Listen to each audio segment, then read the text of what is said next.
IB Nation, welcome back to another edition of the Irish Breakdown Podcast. Happy Friday, everybody. It's one of the best days of the week. The NCAA tournament's going on.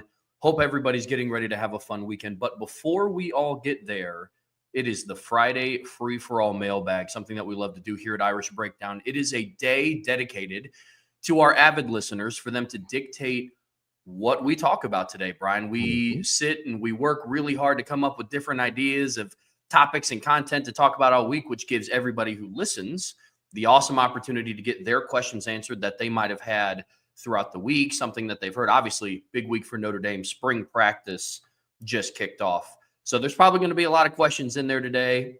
But, Brian, I always love doing things like mailbags and buy-sell holds, giving everybody else the opportunity, the chance to kind of dictate which direction that we take the show. Now, with this being a Friday free-for-all mailbag, whatever questions that you guys have, questions, comments, things that have popped up in your mind, go ahead and throw that in the chat because Brian and I want to talk about it. Now, the way to do it and get your question or comment answered or talked about, put a little MB for mailbag or a little mailbox emoji in there. And if you want your question or comment bumped up to the top, we always appreciate a super chat thrown in there. But this is one of my favorite days of the week, not just because it's Friday. I love doing Friday free-for-all mailbags. Brian, I know you're in the same boat as I am. You know, Trev, I have to be honest, and I'm not just saying this to throw, some, let me suck up to the fan base. I truly mean this. We've been doing these mailbags for at least 3 years now, at least. I mean, we started doing these pretty early on, so I think we at least started doing it in 2022, but I'm pretty sure we started doing it in 2021 at some point in time. And I have to say, I honestly can't remember a single time where I was like, man, didn't have really good questions today. And things that I didn't think about, or maybe I didn't think anybody cared about, or now there's been some shows that I didn't think were very good because, I wasn't on my game and I was kind of critical of the job that I did. And there's sometimes we don't have as many questions as we do other times, but I got to tell you, man, part of the reason that we still do this and why I've never once brought up to you, like, I'm not sure if we're going to keep doing mailbags. Like, that's the one thing that I'm not going to stop doing on our show on the afternoon, the big show. It's because it's like y'all bring it every week. And my concern when we started doing the daily mailbags was we'd run out of stuff to talk about on the weekend or on the Friday mailbag. But you guys keep doing it. Y'all keep bringing it. We got 42 questions. Well, 41. My guy Anthony Solomon of Super Chat said, thank you for the show, gentlemen. Anthony, thank you, my man, very, very much for that. Anthony has also been a member of our message board for a long time, so I appreciate you very, very much. But, man, we got 41 questions already, and it's a Friday, and we've done at least 2 mailbags this week that I can just remember off the top of my head. So we appreciate y'all, and that's why we keep doing this, because you guys keep bringing it each and every week, and we appreciate y'all very, very much for that. But with that being said, Trevor, it's time to get rocking and rolling, man. You may occasionally see Trevor and I kind of accidentally kind of go like this and look over, and we're paying attention to each other and y'all. But, it is March Madness, so we are watching the games. But we're still going to talk Notre Dame football because we don't take days off for basketball when we're talking Notre Dame football. So let's get rocking and rolling. I'm going to go down to the bottom and bring up one because I love over-unders for mailbags, and we haven't gotten a lot of those lately. Peter Frybert had an over-under that I want to start off with, Trev, and then we'll go back to the top. Let's start off with Peter's over-under because, I mean, what a better way to kick off the show than this particular over-under. Great submission in here, Peter. He asked over-under a 25% chance Notre Dame runs the table to go 12-0 heading into the playoffs in 2025. I'm actually going to take the over, Trevor. And normally this time of the year, it's like, well, I don't know, and it's kind of early, or I'm just going to hope by, if I were to get this question on a Wednesday, like I'm going to hope by that they're going to go undefeated, but this is a year where I do think there's a better shot at them going undefeated than in other years. And there's legitimate reasons why. And it's not like just the hopium of the new season, because we've talked about there are questions about Notre Dame. They do need a new quarterback. The offensive line, if you can name the 5 starters, I hope that Joe Rudolph doesn't already know who his 5 starters are going to be. I'm hoping the O-line coach doesn't know who his 5 starters are going to be. But until he figures it out, it's a question mark. What are we going to see from the defensive line? There's all types of things, Trev, that we look at and say, there's things we got to learn about this football team. But Where my pushback would be on anyone who's kind of using that to say, well, I don't think this is going to be a good year, they're not going to be good as last year, is the thing that works in Notre Dame's favor is that's true for almost every big-time team in the country. And one of the teams that does have a lot coming back, Penn State, still lost their two best players. Like, by far, their two best players in Tyler Warren and Abdul Carter. Notre Dame lost some studs. None of them are going to be first-round picks. Tyler Warren, I've seen projected like borderline top 10. If not top 10, Abdul Carter, some people think might be the best player in the draft. So, everybody's kind of going through this right now.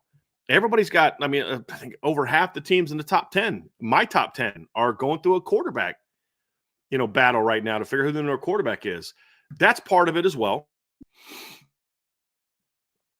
You look at the schedule that they're going to play. The two toughest teams on the schedule, two of the three toughest teams on the schedule. I would argue that you could talk about whether you want to throw USC in there. Does a team like a Pitt? What are some other teams could potentially step up? Arkansas. But the two toughest teams, I think we can, for the most part, all agree on. There might be some pushback on certain teams, but I think for the most part, the majority of us are going to agree that the two most talented teams, at least on the schedule, are going to be Miami and Texas A&M. Well, Notre Dame gets them early. And they're going through a lot of the same things that Notre Dame is going through, especially Miami, who may not even have their quarterback in the opener. And if he is, he's not going to be 100%. So I look at it and say, this is a thing where there's a lot of questions on a lot of the teams are going to play. So then you get to, okay, then how do you determine, what your projection is? Well, then it just comes down to, okay, let's compare rosters. Because I don't think any team, A&M is probably the closest to having a experience advantage over Notre Dame, because they do have a guy coming back at quarterback who started 7 or 8 games last year in Marcel Reed, and they're returning their offensive line intact. And obviously you're going into year 2 of the coaching systems. There wasn't any turnover to coordinator level, so I think that can help a little bit as well. But then there's also some big issues in some other places for A&M. Their defensive line lost a lot. They lost some very key players from the skill position. So everybody's got some of those issues.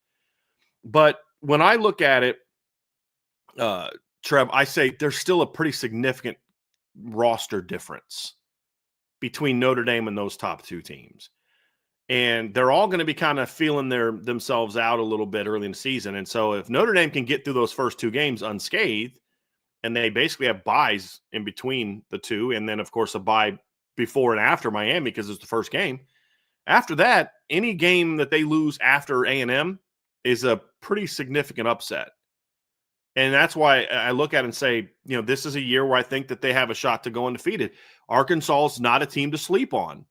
But if you can go to A&M last year and beat A&M on the road in game 1, then you should be able to go on the road and beat Arkansas in game 4, who has a significantly inferior roster to Notre Dame and A&M.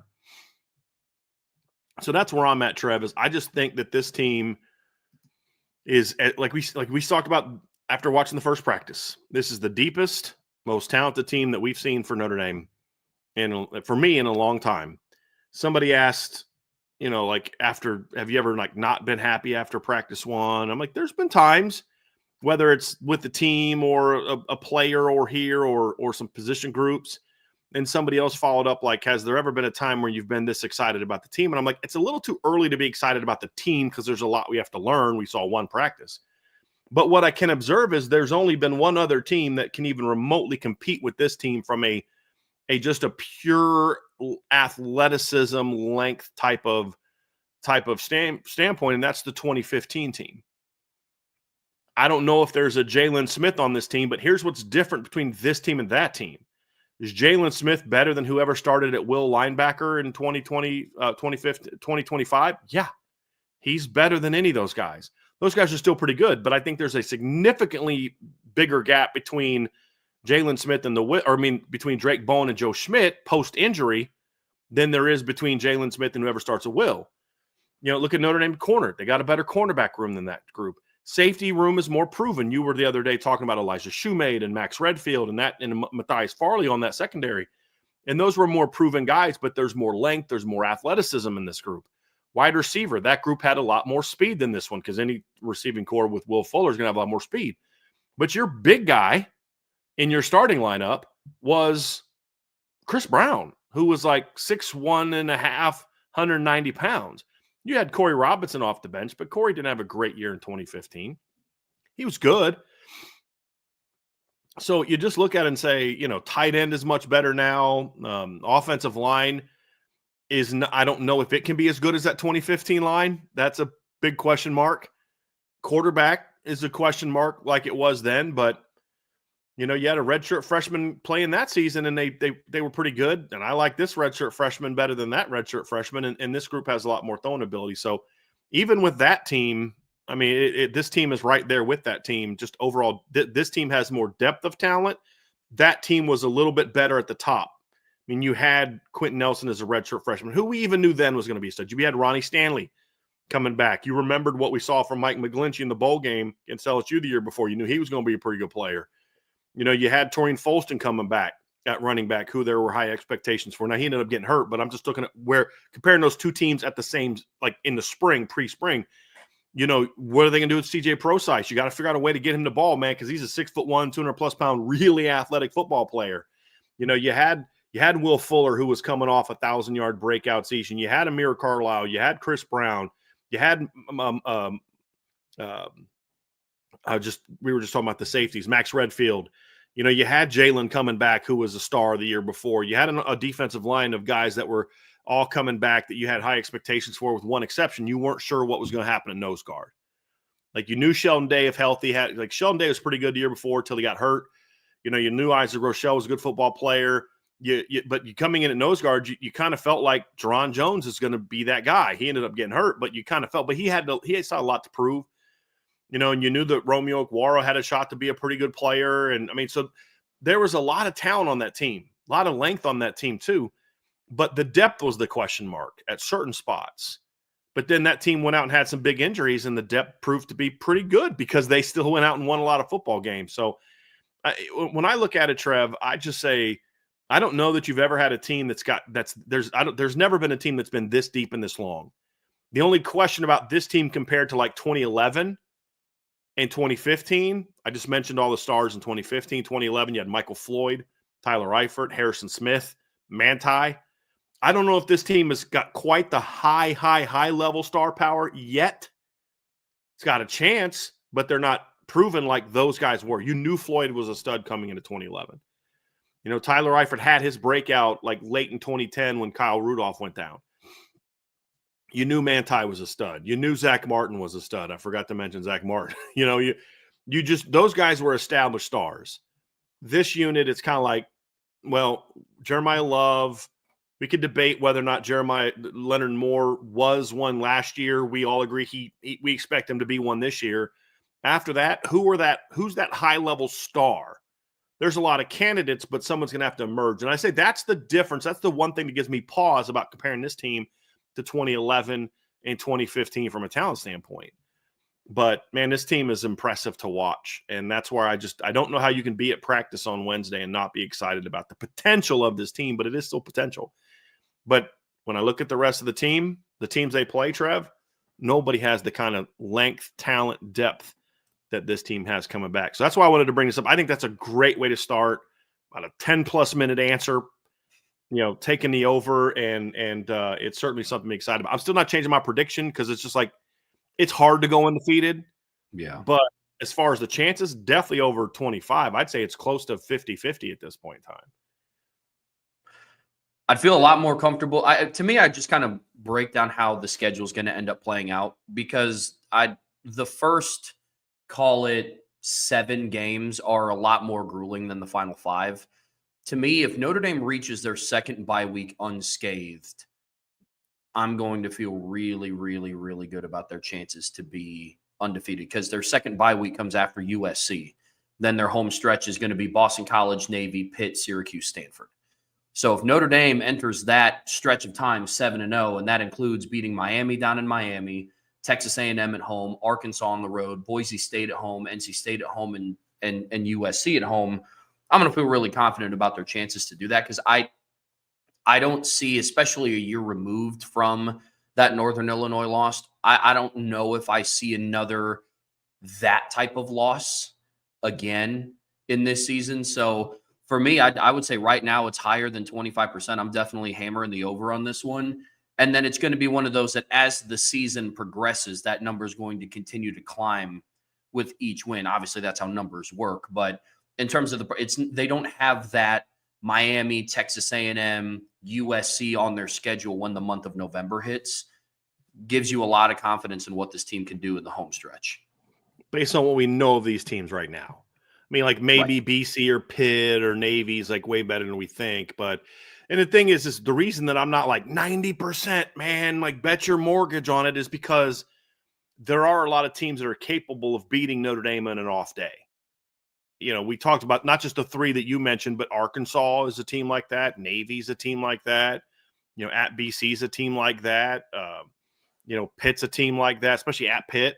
You know, I mean, it's just so that's why it's hard for me to say, like, okay, this schedule is cakewalk. It's not a cakewalk. It's also not a gauntlet, which is partly factors into why I'm more comfortable predicting an undefeated season this year. Not predicting. I'm more comfortable with answering this question positively this year than I was. Like last year, I was adamant. They're going to lose to someone. I still know who it's going to be. This year, I'm like, I'm going to predict they're going to lose to someone because it's hard to go undefeated, but I'm a lot more optimistic this team is capable of going undefeated than last year's team, just because from the matchup standpoint, the timing of when they play teams. If like they played Miami later in November, it might be a little bit of a different story. But with where they are now, I really like this team, and I like how the schedule sets up for them. Agreed. Good question. Super chat from Rob Osgood. Thank you so much, Rob. Appreciate that, man. With the increased size of the defensive line this year, how would you change or not change the gap attack from previous years? I'm a big believer that you don't just get big for the sake of being big. And this is what I think some people maybe are missing a little bit in what Notre Dame is doing. I don't think they're just getting bigger in that they've recruited, like they've got like 4 Davion Dixons and 2 Sean Sevillanos, and you know their DNs are now 305, and they're just 2 gap 3-4 team. They're getting big with guys who have the skill set that you want in the defense you've already had, which is defensive linemen that can be strong at the point of attack, get a push, reset the line of scrimmage in your favor, then get off blocks and get to the football. That's what they want. Now, what I think, I think there's this, like we answered this a little bit, and it was yesterday's mailbag I think it was yesterday's mailbag. Yeah, where somebody asked a similar question, Eric, because this is a very good question. But my answer is I don't think that they're going to try to change what they want to do defensively because the line is bigger. What I think it comes down to is that they're going to be more effective with the play style they want to be effective at with the size, which is why I think there's a chance the run defense could be better. There's a chance. They still got a lot to prove, but there's a chance. There is one area, however, after thinking about yesterday's show, that I do think we could maybe see a little bit of a difference, and that is this. They did a lot of twists and stunts with the defensive line the last couple of years because they had tackles that were really athletic getting outside, and they were undersized. So you did a good job of using movement to at times to overcome that. I don't think they need to run as much of that now with the line. I think I would like to see more like hard slants with linebacker twists and crashes than necessarily a lot of the loopers, because that's kind of at times what hurt them in the run game. And so I think there's also times where they could be more stout and not have to slant as much. So I think some of the movement that they had to do, they don't necessarily have to do as much of that, but that's more from a play calling standpoint. There's not so much a structural change to what they're doing. So that is the one thing that, and that's why I'm glad Rob asked this question after talking about it yesterday, because I don't think that they're going to have to really change anything. I think what they're going to do is get better at what they want to do. But I do think that's one area where we might see a little less of the movement but I don't know, Trev, if that's as much about just because you're bigger, but when you get bigger, you may not be quite as athletic. And that's more of the question mark. But like the other thing is, like, some of these guys are real, like Jared Dawson's a really good penetrator. I guess I can loop him, but I just want him to whoop the guard and get to the quarterback straight vertical, same with Donovan Heinisch at times. But like Donovan's a guy that I will loop more. Like when he's in the game, then you'll see maybe some more of that hard crashes. But like, I don't need to loop Gabriel Rubio a ton. I don't need to loop Jason Onye a ton. I want him to just win at the point of attack like he did all last spring and like he did early in September. And so those are aspects of where I think it's just more of a you adjust some things, but you don't change who you are because you're bigger. You change who you are because you have a dramatic change in athletic ability. And I don't think they necessarily have a big change in athletic ability. Yeah, I'm with that. I think a lot of it is just giving them the tools, more like the physical tools, to do some of the things that they were asked to do last year at a higher level. I think the Penn State game and the Ohio State game was a little bit eye-opening for that side of the ball. And Penn State and Ohio State were able to move the line of scrimmage. I don't want to say easily, but when you rush for over 200 yards against a Notre Dame defense in back-to-back games, I think some of that has a factor in play. Just beefing up a little bit. I mean, Trev, they were getting to the second level in those games without being touched, and putting the linebackers in a really tough bind. That's fair to say. That's happening because your defensive line is getting pushed around, which in the first half against Penn State they definitely did, and they definitely did for the first 2.5 quarters of the Ohio State game as well. So I think that's a fair critique. Yeah. Yep. Of those two games. Mm-hmm. Question in here from Cameron Ford. How do Chris Tyree and Jeremiah Love compare as athletes, and why did Tyree not pan out as a player?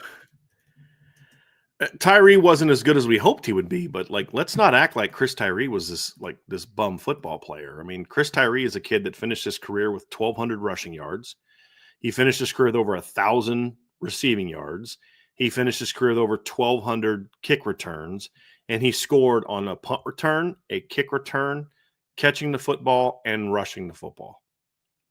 This kid had a pretty good career. He just wasn't like the elite game changer we thought he was going to be. But this kid also had a ton of long touchdown runs. He had 90-yard touchdown run as a freshman. He had an 80-yard punt return, a 90-something yard kick return. I mean, look at the big play. He had over 100 yards receiving in the bowl game, the Fiesta Bowl against Oklahoma State a couple years ago.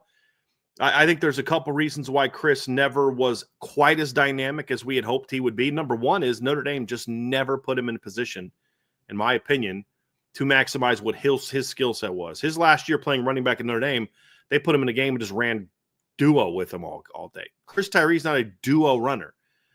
Go back to his freshman year when he was averaging almost 7 yards a carry. They just ran inside-outside zone with him and ran him on reverses. I don't remember him running a true reverse after his freshman year. He ran one against Georgia Tech, if you remember, in the COVID year. They ran an outside. They put him in a game. It was actually a brilliant sequence of calls by Tommy Rees. They put him in a game with Kyron Williams. They ran basically like off tackle right, and he smoked on a screen look. And the Georgia Tech defense did not react to him running the smoke at all. So Tommy Rees literally lined up the very next play and ran the reverse off that action, and they didn't run with him again, and he runs for 20-some yards. Like, why did we never see that again with him?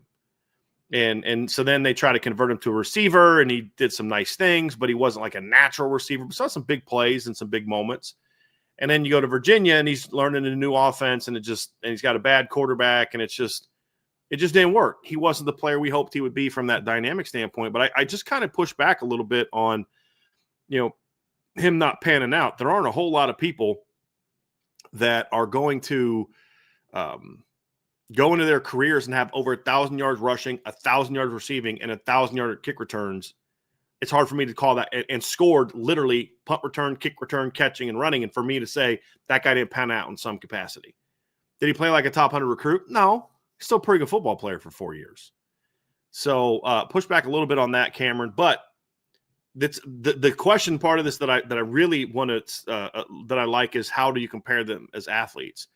And I would say this: Chris Tyree is faster, and I really want to get your thoughts on this. Chris Tyree is faster. Jeremiah Love's more explosive, meaning Jeremiah Love has more of that initial explosiveness. Jeremiah Love is more elusive. Chris was he was not a shifty guy. He was a find the hole and go. He was going to make that initial guy miss, like the punt return against Pitt. He wasn't shaking 87 people. He made one guy miss and then just outran the defense. Wisconsin kick return, found the angle, outran the defense. I mean, he was going to outrun you. He wasn't going to make 3 guys miss and then accelerate. He wasn't Jadarian Price. He wasn't Jeremiah Love in that regard.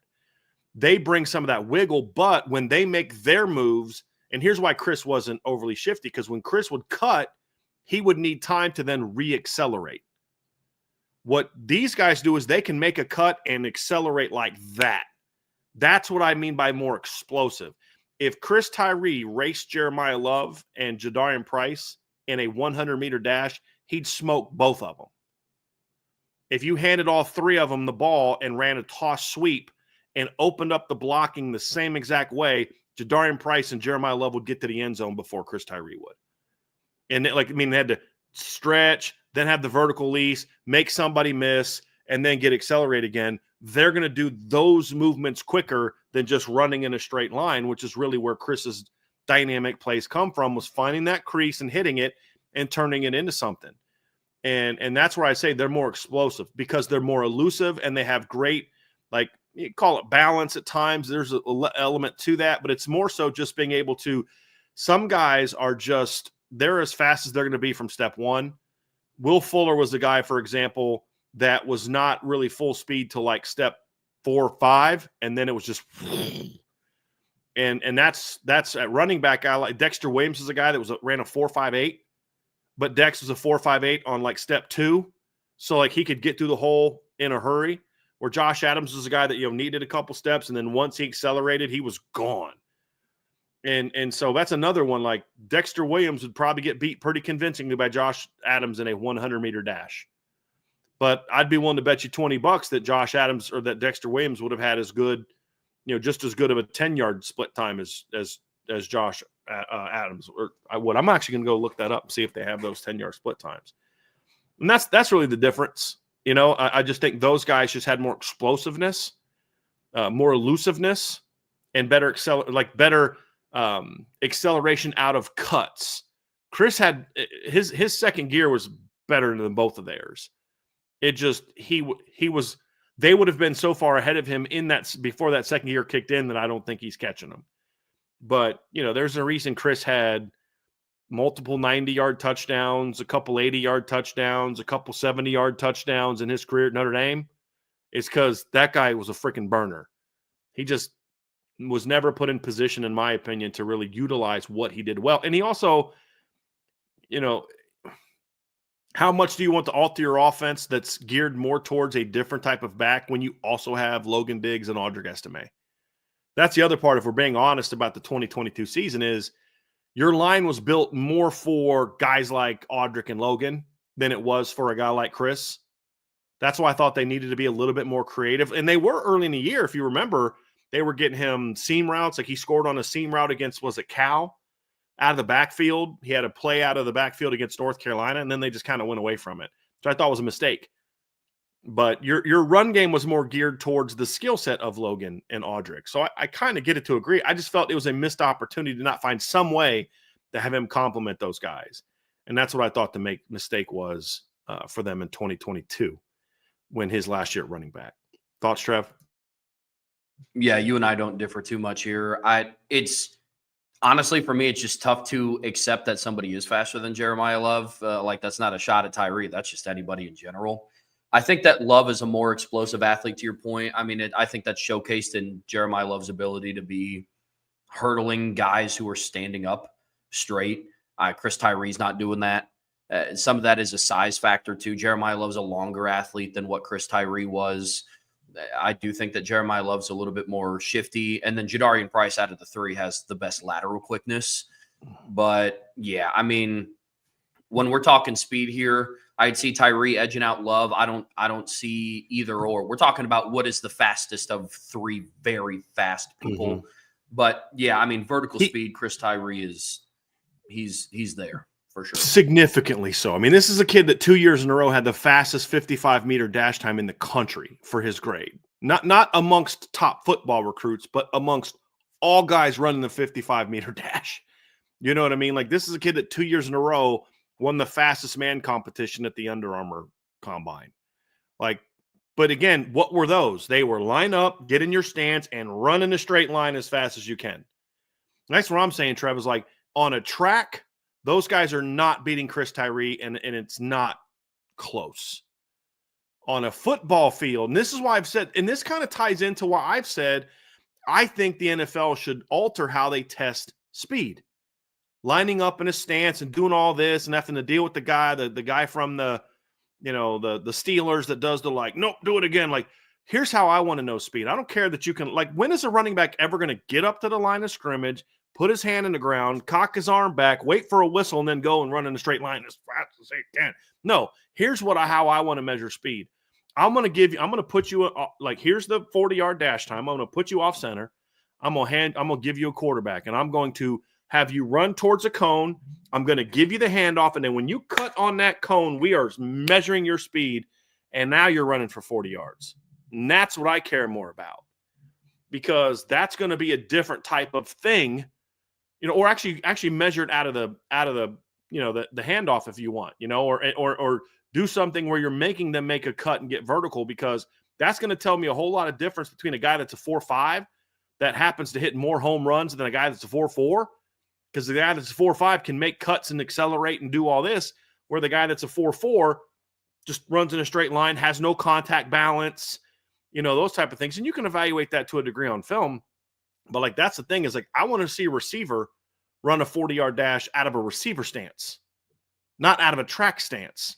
I want to see a linebacker shuffle, then go and see what his speed is, as opposed to getting in the 3-point stance with his arm back and taking off.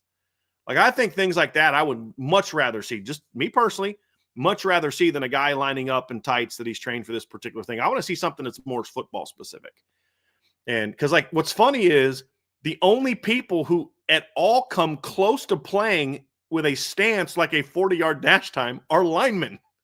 They're the only guys that even remotely get into a stance that even any way resembles that track stance that they get into, and nobody really cares about their 40-yard dashes as much, and it's more centers, guards, and then defensive linemen. But those are just things that I look at, Trev, and say there's a difference between, because I understand you're because you made that face when I said significantly, because you're looking at it from a football standpoint, and from a football standpoint you would be correct, but from a track standpoint is what I'm referring to.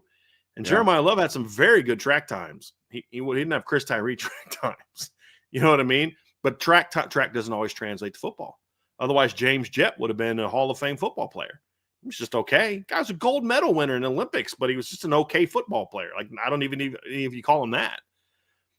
So what was the kid from Tennessee, Jonathan Wade, who played football at Tennessee and also, won medals in the Olympics? He wasn't a very good football player.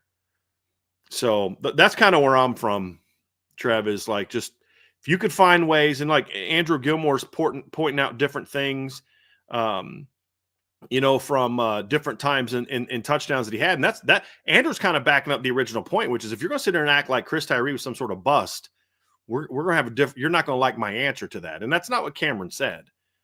But what were all those touchdowns? They were just kind of go. The wheel route against Toledo. Was it Toledo? I thought it was against Georgia Tech that he had that long touchdown catch. But the thing about all those plays, Trev, is they were all, for the most part, the little sneak out route against Oklahoma State. He caught the ball, just ran straight. The touchdown run against Syracuse. He ran inside zone, cut back, boom, 91-yard touchdown. I mean, that's where you needed to find ways to get him the ball. That's why I said reverses for him would have even been better than jets, but some jets would have been good too, where you block it in a way where you're asking him to get to the sideline, block it in a way to get that kid to the sideline. And I just felt like it was a waste not to try to find more ways to get him to get the ball that way. And so I think that's part of my issue with how they used him during his career. Fair enough. Cameron Ford, is Sean Sevillano too heavy at 341, and do you see him being a productive player at Notre Dame? I couldn't tell you if he's too heavy there. Look, everybody's different. I mean, wasn't Jordan Davis around 340 when he played at Georgia? He was several inches taller. Look, there are guys that can play at 300 pounds and handle it just fine. There are guys that get to 300 pounds and they just get stiff and tight and they can't play at that weight. I would need to see more from Sean Sevillano to know that. I always get a little nervous about a 6'1" guy being 340 pounds and how well he's going to move and what's his conditioning going to be and just what's his overall health. So that's just a natural concern, and I think that's where I get a sense, Cameron, that that's kind of where you're coming from.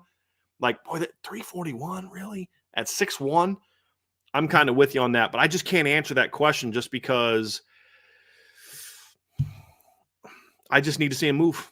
That's my big thing is I need to see him move, and I need to see his conditioning, and those are just different things I would see. I do have some questions about it, but it's not so much the 341 that bothers me, Trev, as much as I'm bothered by the fact that he was 340 last spring, dropped 20 pounds, getting to 320s, and now he's back up to 341. That's more of the concern for me than just the 341 by itself. Yeah, I'm with that. Will he ever be a productive player at Notre Dame? Too soon to tell. I mean, and that's not even to mean he can't play. It's just that the D tackle depth chart is deeper than people give it credit for. Now, are there any stars in there? That's the question. But there's a lot of quality players. We just don't know if there's any like guys that you like want to build a national championship caliber defensive line around. So that'll be a challenge. But I know they like him.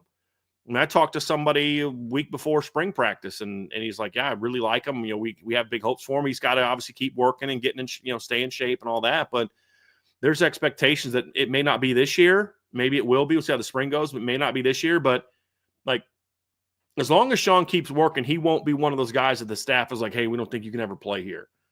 It's going to be about, hey, keep pushing him, try to get him ready, because they do like they do like his skill set, and obviously the beef he brings to the table. But it's not just about skill; it's also about what's your ability to use that size to your advantage. That makes sense. He has a lot of potential. The room is very, I don't want to say loaded. To Brian's point, there is some traffic it's to get deep. to in front of him to see. It's deep. It is. Like there's different types of deep, right, Trev? There's deep like the running back room, and then there's deep like the D tackle room, where one is elite and one's just good for now. We think it's going to be good. We don't know if it's going to be championship caliber. Yep. Like there's a lot of teams around the country that would love to have Notre Dame's D tackle room, but those teams aren't necessarily competing for a national championship. Sure. And that's the standard that Notre Dame is at, where it used to be like, I don't know if they can have a competent offensive line or defensive line, or a competent offensive line with the talent they have. That's not the question anymore. The question is, okay, is this a championship unit?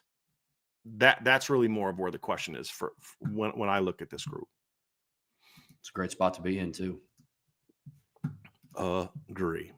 Two good questions to start us off with, Cameron, and really appreciate that.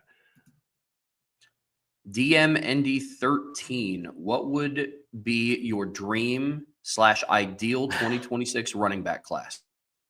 Well, I mean, if we're going to go with dream and ideal, I mean, they're kind of the same thing for me. It's a pretty easy answer. It's Javion Osborne and Messiah Mickens. If somebody asked me on the board, like, who's better, Javion Osborne or Messiah Mickens? And I'm like, well, I mean, I could tell you what I think about a ranking standpoint, but if we're actually talking football, it depends on what you're looking for.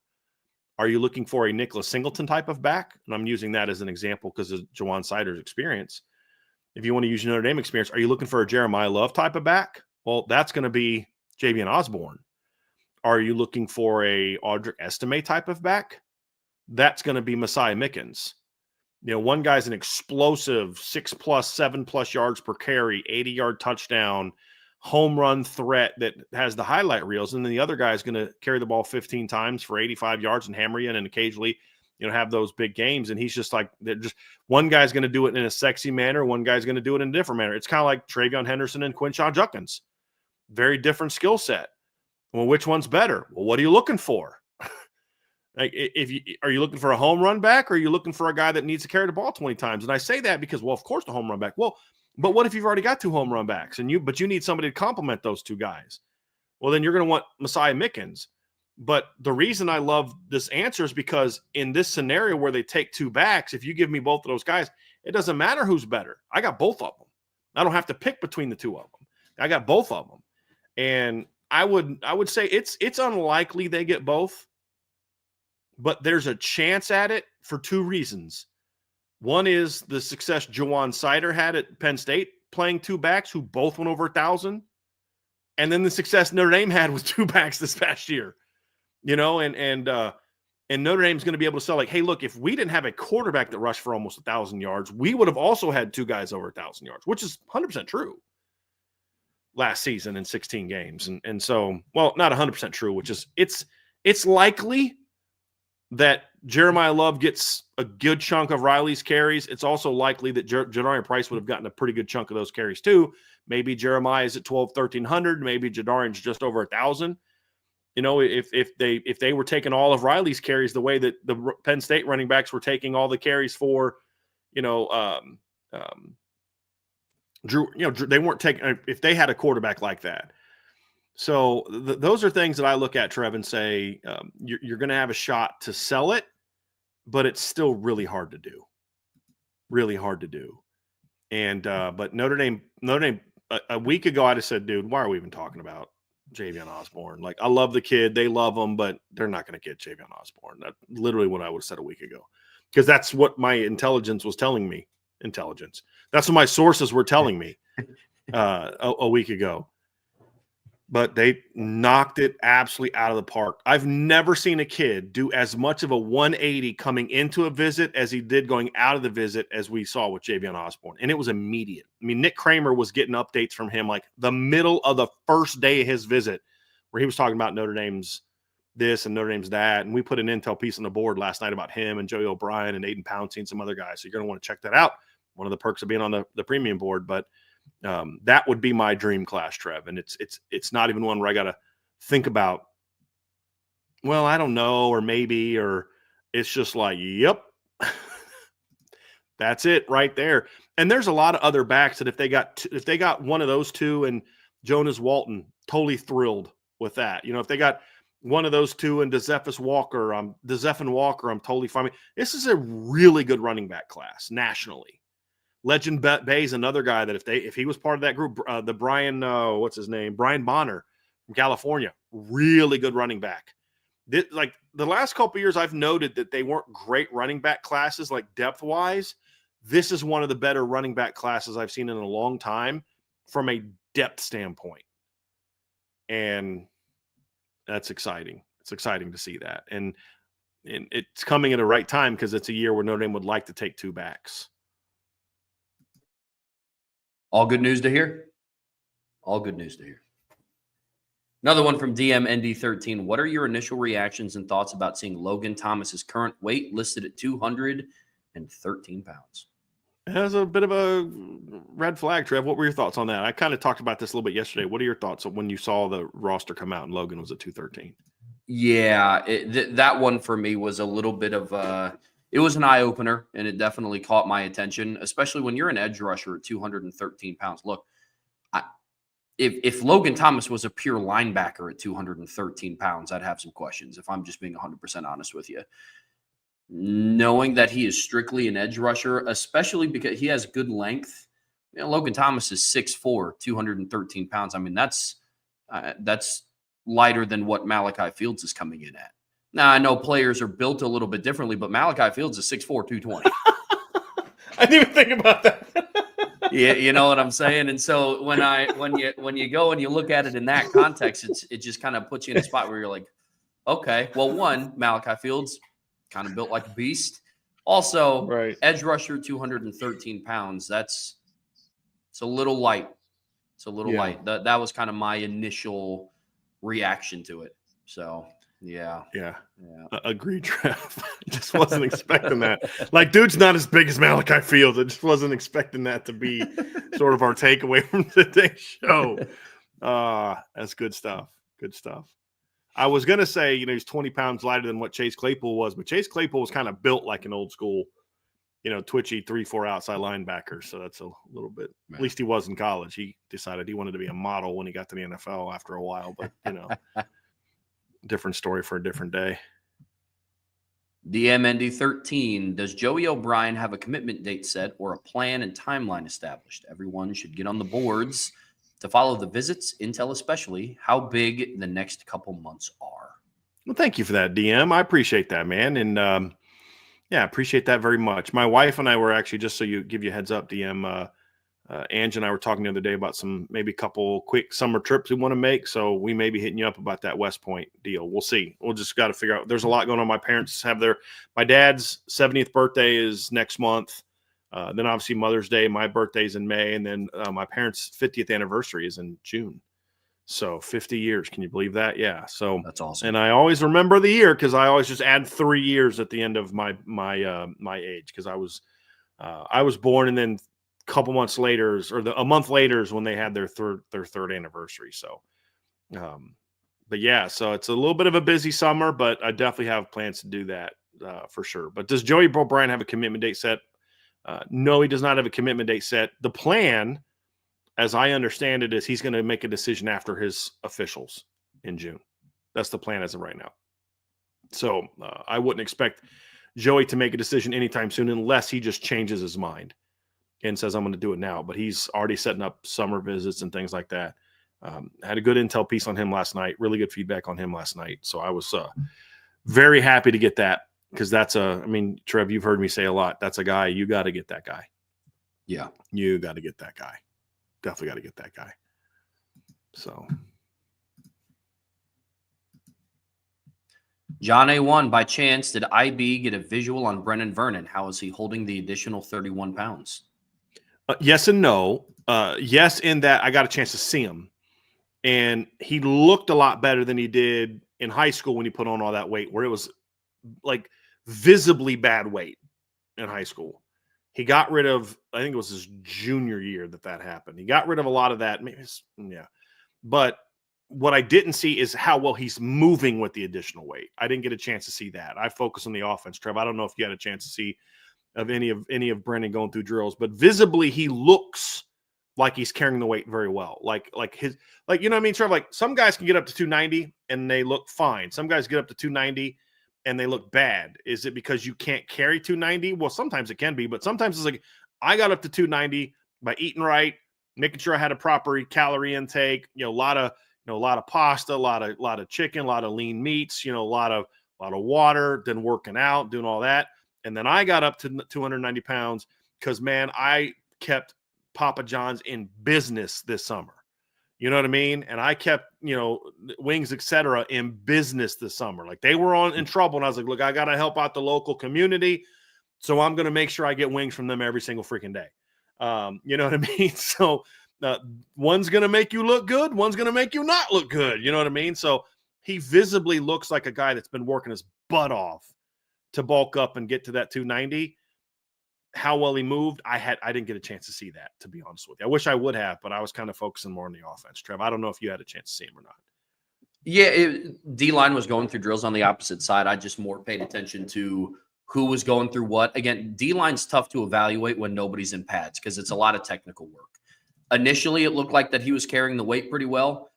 He was going and rotating in drills with Jared Dawson.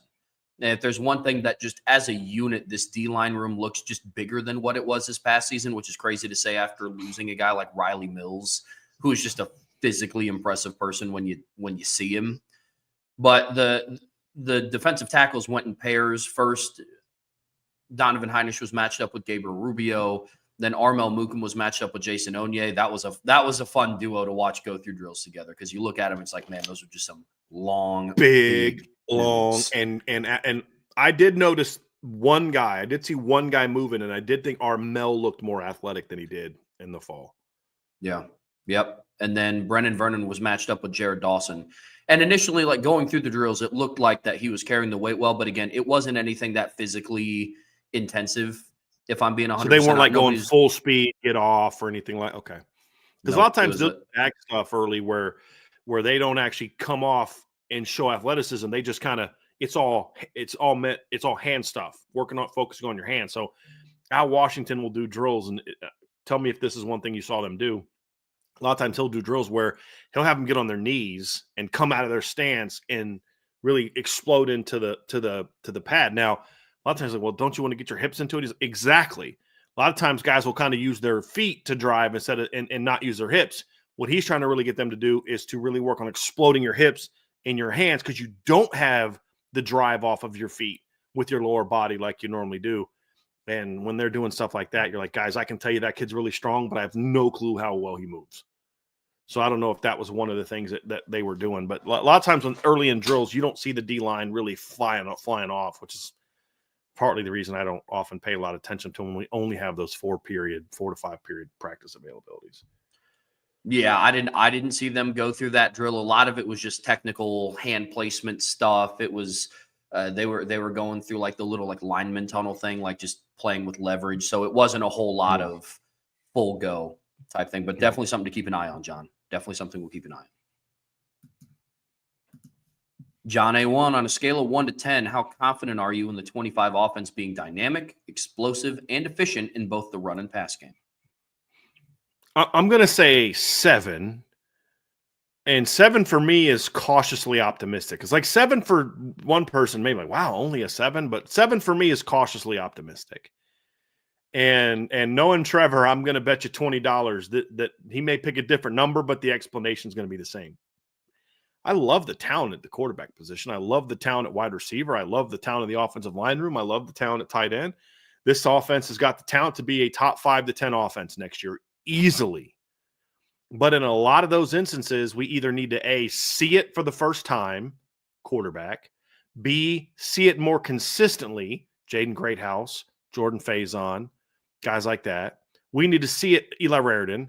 We need to see it at Notre Dame, Malachi Fields, Will Pauling. We need to see guys stay healthy. Insert long list of guys that have to prove things are healthy.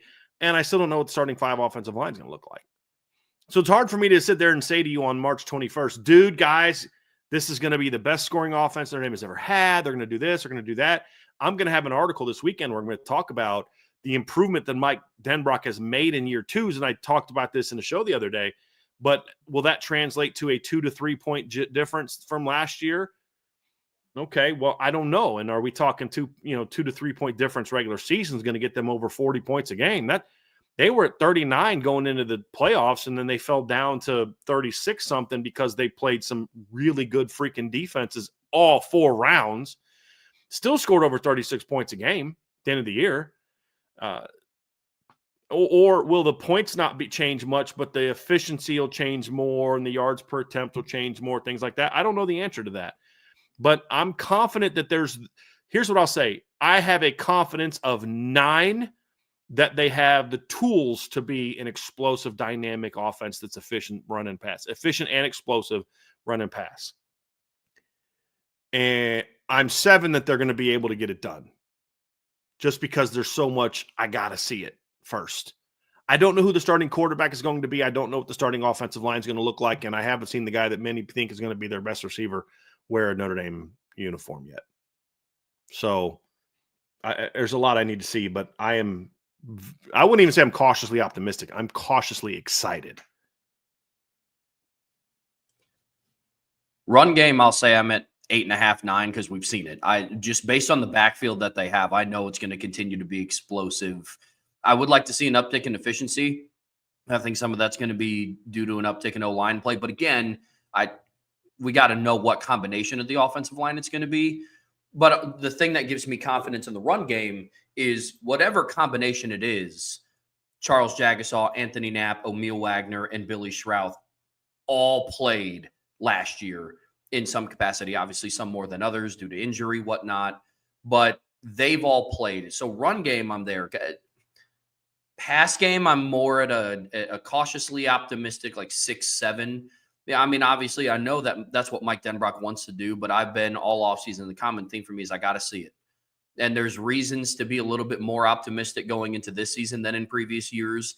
You know, I've been very vocal around wide receiving core. All the potential's there. I got to see it. And for a lot of the reasons that Brian and I have talked about on the show, behind the scenes, there's reasons to be a little bit more optimistic about this year because a lot of it is a more proven at certain levels. Still got to see it. Don't know who the quarterback's going to be. Don't know who the center's going to be. Don't know who the left tackle is going to be. So for pass game, I'm a little bit less confident in comparison to the run game. Because if there's one thing that I know about Mike Denbrock that I've learned about him from last year is no matter what, Notre Dame will still be able to rely on the run game for big explosive plays. Just got to have the pass game follow behind it. So, John, my answer is I'm splitting them up. Run game, I'm 8.5, 9. Pass game, I'm 6, 7, somewhere in there. Which would put you as a whole around a 7, Mm-hmm. 7.5. Yep. Or similar. Just got to see it. Mm-hmm. I like you at the point you made about the offensive line, Trev, because yes, we don't know what the line's going to look like, but everyone that we think is in contention to start, we've kind of seen to some degree. And if somebody that we haven't seen is starting, it's most likely it's because they beat out somebody that we've already seen, which should give you some optimism that person is going to play at a high level. But I still need to see it in the form that it's going to be. Oh, yeah. Agree completely. ND, it just means more. Do you see any potential position switches coming due to what happens in the spring? Yeah, I think something will happen. I mean, somebody's going to move from tackle to guard or guard to tackle or center to guard or guard to center, tackle to center. I could see, somebody's going to, potentially move into nickel, which is considered a different position. Right now it's Devontae Smith and Ben Minnick. I could see somebody who, hey, we really like this kid at nickel, but we want to give him a shot to battle for the starting job at safety or corner or something like that. And then if he doesn't, then you move him to nickel. Like for example, if I really like Carson Hobbs as a potential nickel, and which I view as a starting position because he's strong, he's physical. I think he could be a good run defender. So right now I'm going to give him a shot to challenge at center, at corner, because you've got your starting nickel. But like if he shows me some certain traits and Dallas Golden and Mark Zachary start to show me something when they get here in the fall, either this, maybe coming into the season or maybe it's next spring, I could see a scenario where I'm like, hey, we're going to move Carson over to nickel during the season to let him get some work there and see how he does, because then maybe we don't need to go to the portal next year to get a nickel because we like Carson.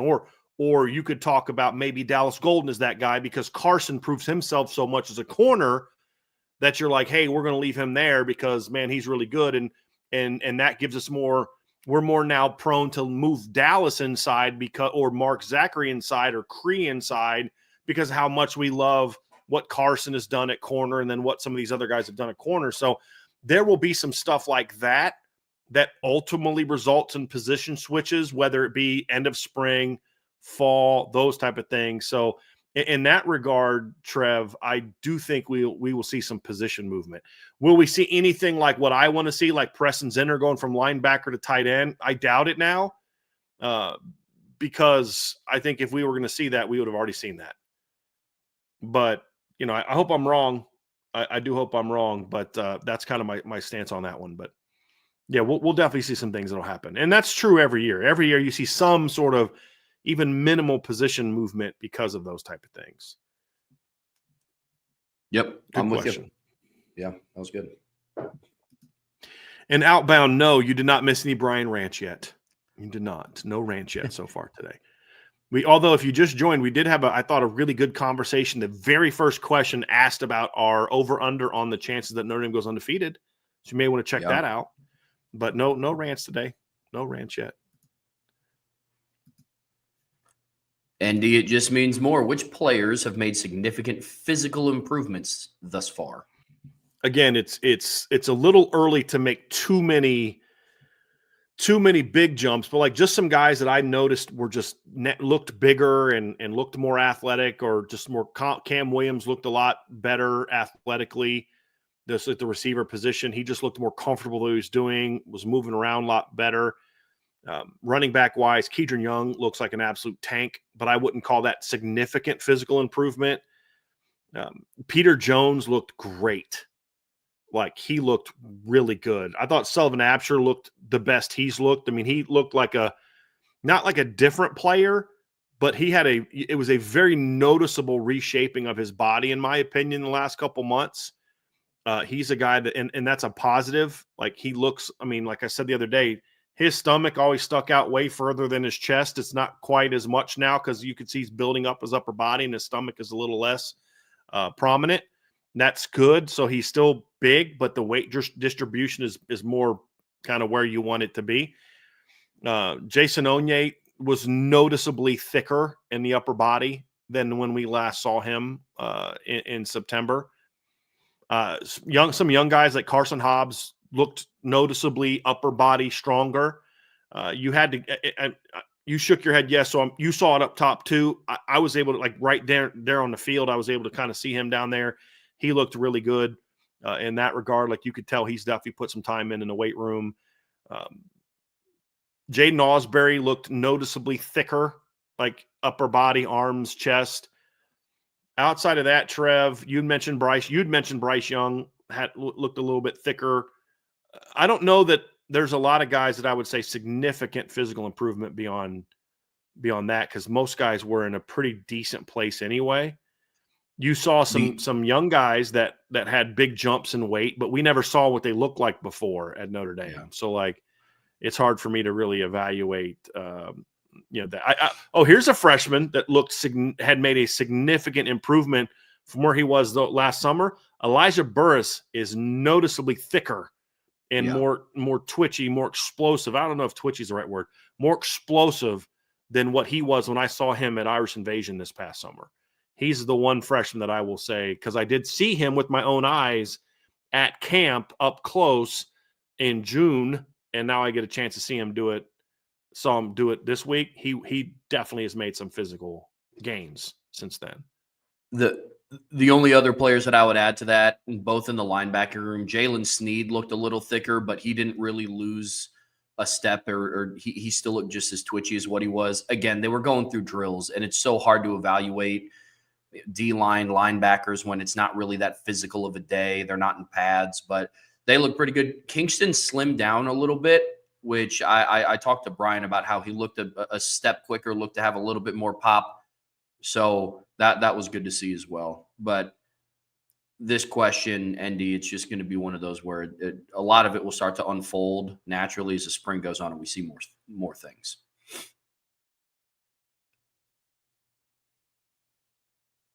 One sneak in the chat who asked about my rant.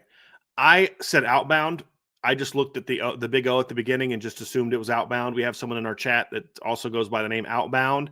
I just thought it was him, not one sneak. So apologies, it wasn't outbound. One sneak. You have not missed any Brian rants yet. And I won't go on in a rant that you spelled my name with an I instead of a Y.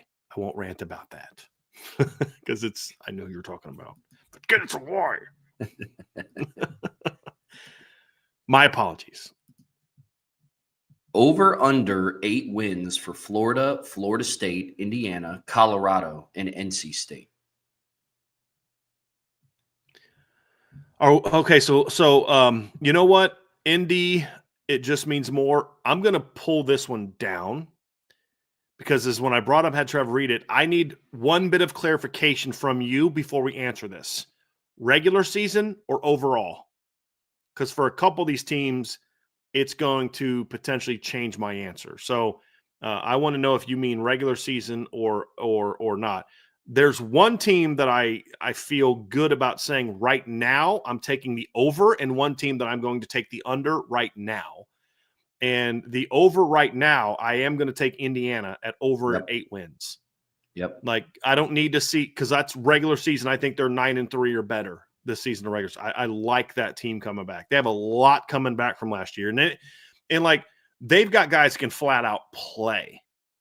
Like that I like that team. And I like the quarterback pickup they got in Mendoza. I like that pickup. I think he gives them more of a running element, a mobility element to the table that they didn't have last year. And so I like that pickup. They getting Surratt back at receiver. They got two really Omar Cooper and Garrett Surratt give them two. Elijah Surratt give them two really legitimate impact receivers in that league. And then defensively, they bring back, I think, all but one of their best players on defense. I mean, they lost one of their good linebackers, but the middle linebacker comes back. Their Kamara comes back, or not Kamara. Mikael Kamara. Their one corner, Pons, comes back. The safety that comes back is a really good football player. Like, I like the talent of that Indiana team, and their coaching staff basically returns intact. They lost one guy who was like not even their OC. He was like their next in line. Sunseri went out to, I think, UCLA. but like their coordinators are both back. I like that team, and their schedule's a little tougher this year for sure, but it's still nine wins or better. Florida, I would say that's why I want to know if I can do regular season or not. Colorado, I'm probably under right now. But I need to regular season, postseason. Florida State, I'm taking the under because they could. I mean, Florida State could bounce back and win 9-10 games, Trev. They got a ton of talented players in the portal, but like you're literally going to have basically a brand new football team this year. Yep. Brand new coaching staff, brand new roster. I have no idea how good they're actually going to be. And so until they prove it to me, especially after the disaster of a coaching job that Mike Norvell did last year, that was one of the worst coaching jobs I've ever seen. They've got to prove it to me for sure.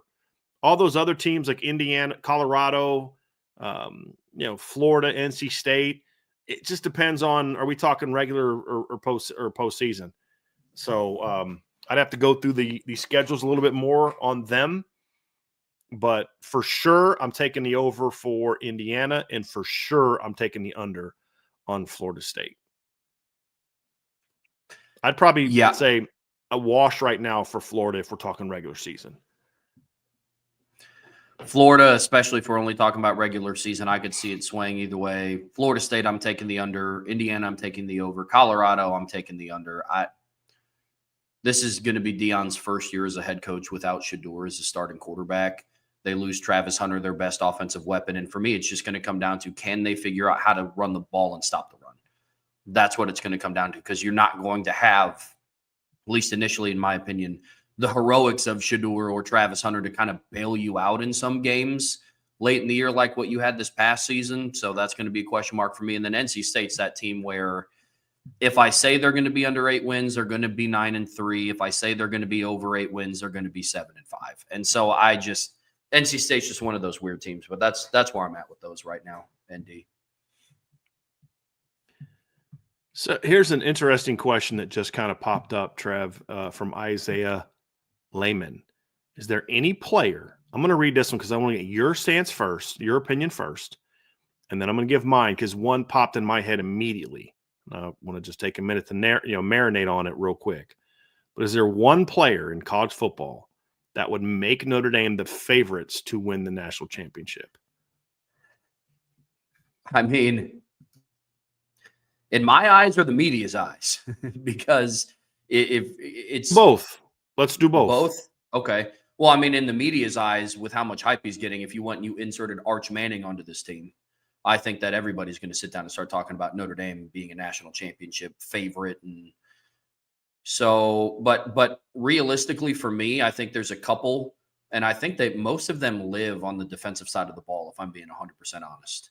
I think if Caleb Downs came and was the guy replacing Xavier Watts, I mean, you have a secondary that consisted of Leonard Moore, Christian Gray, Adon Schuler, and Caleb Downs. It's pretty decent. Outside of that, I mean, I don't know how much adding a receiver would do to that because there's still question marks at quarterback. I don't know if there's just one player that you add to this roster that makes them a national championship favorite, if I'm being 100% honest. Because like I see some names and I know something like a Ryan Williams or a Jeremiah Smith. I think the question still looms large of who's Notre Dame's quarterback going to be. That's tough. Keep going. No, that's tough. For me, is it like from the analyst chair? I mean, there'd be a couple. I mean, if a kid like a Dennis Sutton came in on the defensive line, or if a Zane Durant came in on the D line, Peter Woods, I think that's his name, from Clemson. Yeah. But they for got me, two kids. They got Peter Woods as one, and then TJ Parker's another one that I think would be notable in people's minds. Yeah. Yeah. But I mean, it's like TJ Parker's a big end, and he's a heck of a dang player, but for me, it's like, well, I mean, I got Bryce Young and Josh Burnham. I've always looked at these questions as, give me a guy at a position where I don't know that I have a potential impact player. That's kind of how I look at it, Trev. So your pick, your personal pick was what? is what? My personal pick would, gosh. I mean, is it that D line that we're talking about? Is it like somebody like that? Like LT Overton from Alabama, who's a really dynamic big end. I don't know. I'd have to go look. I don't know of any like elite interior guys that are coming into the season, because like that's my first thought is like give me some like stud just interior guy. I don't know who those guys are. And I don't know that Zane Durant, as good of a player as he is, necessarily makes them the title favorite. It makes their D line is going to be really good, but I don't know if that makes them the favorite, in my opinion. Yeah, I'm torn between getting an impact receiver or Caleb Downs, if I'm just being 100% honest. Like if we're going based on what they don't have in that room currently, like I love a Don Schuler. I don't know if I'm ready to say that he's ready to be Caleb Downs. So, and then it's the same thing with the receiver room. Really excited for Malachi Fields. Love Jaden Greathouse. I don't know if I'm ready to say that either one of them is going to be Ryan Williams or Jeremiah Smith. So I'm probably in between 50-50 and one of those two, to be honest. What about you? It's pretty easy for me, and it's Jeremiah Smith. Or you could go with Ryan Williams if you wanted to as well, because I think they can both play Z. And look, I think Caleb Downs is a heck of a player. I don't know that a safety can have the same type of impact that a receiver can. But when I look at this team and I think, imagine this offense if they had Jeremiah Smith, and with all due respect to Ryan Williams, who's a stud. I think Jeremiah Smith is just a freakier player. But even if it was Ryan Williams, but Jeremiah Smith, the Ryan Williams is Z, Jaden Greathouse in the slot, Malachi Fields in the boundary, and Jeremiah Love at running back. I mean, you have the two most arguably the two most explosive offensive football players in the country are on your offense. It's like, yeah, I mean, you're going to be really flipping good next year. I mean, I say this, look how the receiving corps elevated Will Howard last year. I mean, I think that's, fair enough. Will Howard did a nice job making good decisions and did some nice things and got the ball where he needed to get to, but it's like, it's a lot easier when you got those guys. It's a lot easier to make that throw against Christian Gray when it's Jeremiah Love running that route, not somebody else. And, so I don't know how you stop that offense. And the defense is still going to be really good. Is it as good as it would be if they had Caleb Downs or LT Overton or Peter Woods or TJ Parker? Probably not. But you don't have to be with that offense. I mean, that's one heck of one heck of an offense right there, dude. That's one heck of an offense. So that'd be a lot of fun to watch, man. A lot of fun to watch. Now, I also think that answer would make them the national. Like if Jeremiah Smith would have jumped into the portal, or Ryan Williams would have jumped in the portal and gone to Notre Dame with Malachi Fields again, because this counts. It's with both of them that my answer is this way. Now, if you were to say, okay, you can only get Jeremiah Smith, but you can't have, or Ryan Williams, you can't Malachi Fields, and say, okay, they're still better because I love Malachi, but they're different cats. But you still have questions at the other receiver spot, and you got one great. Like, this to me gives you three studs: Greathouse, Malachi, and then either one of those two guys. Especially if it's Jeremiah Smith, because now you just have physical. Like Ryan Williams is one of the most advanced freshman receivers I've ever seen. I mean, he's very athletic, but that kid knows how to freaking play the position, and he should have been a senior in high school last year. That's the crazy thing about it. Like that kid, whoever's teaching that kid how to play the game is like knows what they're doing. Jeremiah is just a freak. I mean, he knows how to play the game to a degree, but there's still a lot of technical work that Jeremiah Smith needs, which is kind of scary to think about. It's like Texas kind of exposed that a little bit. A couple other teams did during the season where there's some times they could kind of get on him and do some things where he didn't necessarily have the tools in the tool belt from a technical standpoint to win. But late in the year, he kind of found some of those answers because he's got a really good position coach he plays for, and that's made him really hard to guard. But even against Texas, you saw a little bit of it. But Texas had to just flat out times just double team him and say, you're going to make somebody else beat us. And for a while there, Ohio State didn't, except for Trayvon Henderson's one play. So you put that guy with Malachi Fields on the opposite side of him and Jaden Greathouse in the slot and Eli Raridan and Jeremiah Love out of the backfield. good Lord. Yeah. Sign me up. Yeah, that offense And would be filthy. But don't you think nationally that would get Notre Dame a ton of hype? If that would have, if one of those guys would have jumped in the portal and come to Notre Dame, yeah, I agree. Yeah, along with Malachi, nationally, just one of those big name players I think would have pushed, because Notre Dame is already up there in the conversation of being a favorite to win the national championship. It's not like they're down somewhere around the 12-15 range. Like they're up there. They're 5 to 7 with most people. Yep. And then you go and add a guy like that. Yeah. Bill had him fifth in the show you guys did together. Didn't Bill have him like Notre Dame like fourth or fifth? Yeah, fifth. Yep. So yeah, and he's a pretty objective guy. So, and I think ESPN had him like fourth, sixth, something like that. Fifth. I think ESPN had him fifth as well, didn't they? So yeah. So I mean, getting a guy like that, because that's your point. Like, is it Notre Dame was 10 to 12 last year? Adding one of those guys makes Notre Dame a surefire top 10 team. It doesn't put Notre Dame to the top of the board. When you're 5 or 6 and you get a guy like that, now all of a sudden it's like, that team's going to be a problem. Yeah. Yep. Oh. Super chat from Wade Garrett. Thank you so much, Wade. No question. Haven't supported in a bit with a super chat. Looking forward to a great spring. #GoIrish25. I appreciate that, Wade, very much. But you also are a board member, so you're always contributing, man, and we appreciate those super chats very, very much, very much. Joe Allen, former Notre Dame center Robert Hainsey, was asked to build his Notre Dame dream offensive line. Will you build yours? Notre Dame players only. No, I will not. No, that was interesting watching Robert do that. Because he had his pick, and then he was like, "Oh wait, Joe Alt," and it's like, and then he left out Ronnie Stanley. So I'm gonna give you mine, Trev, based on because I already started thinking about this when Robert was doing his. I was like already kind of going through my list. I'm gonna give you mine based on how good they were at Notre Dame.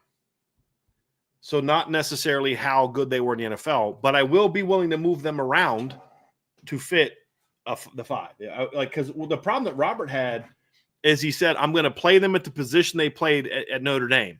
And then he realized that's a lot of left tackles I got to leave off my list. So then he was like, okay, I'm willing to move Zach Martin to guard, which I thought was smart, Rob. Hey, you know what? Always thinking on the fly, my man. For me, Zach Martin at right guard, Quentin Nelson at left guard is like the biggest no-brainer. It was Indy Dream O-line. It didn't give a time frame, right? There was no since whatever. Jeff Fane's my center. So I'm going with him at center. And I'm already right there. I got the best O-line in the country because there's nobody can even sniff that interior, in my opinion. Tackles is the battle because I've often said, and here's a crazy thing. I just gave you that interior. I didn't even put Aaron Banks in there, who just got a huge payday at guard. I didn't put Alex Bars in there, who was an outstanding college player before his injuries. So it was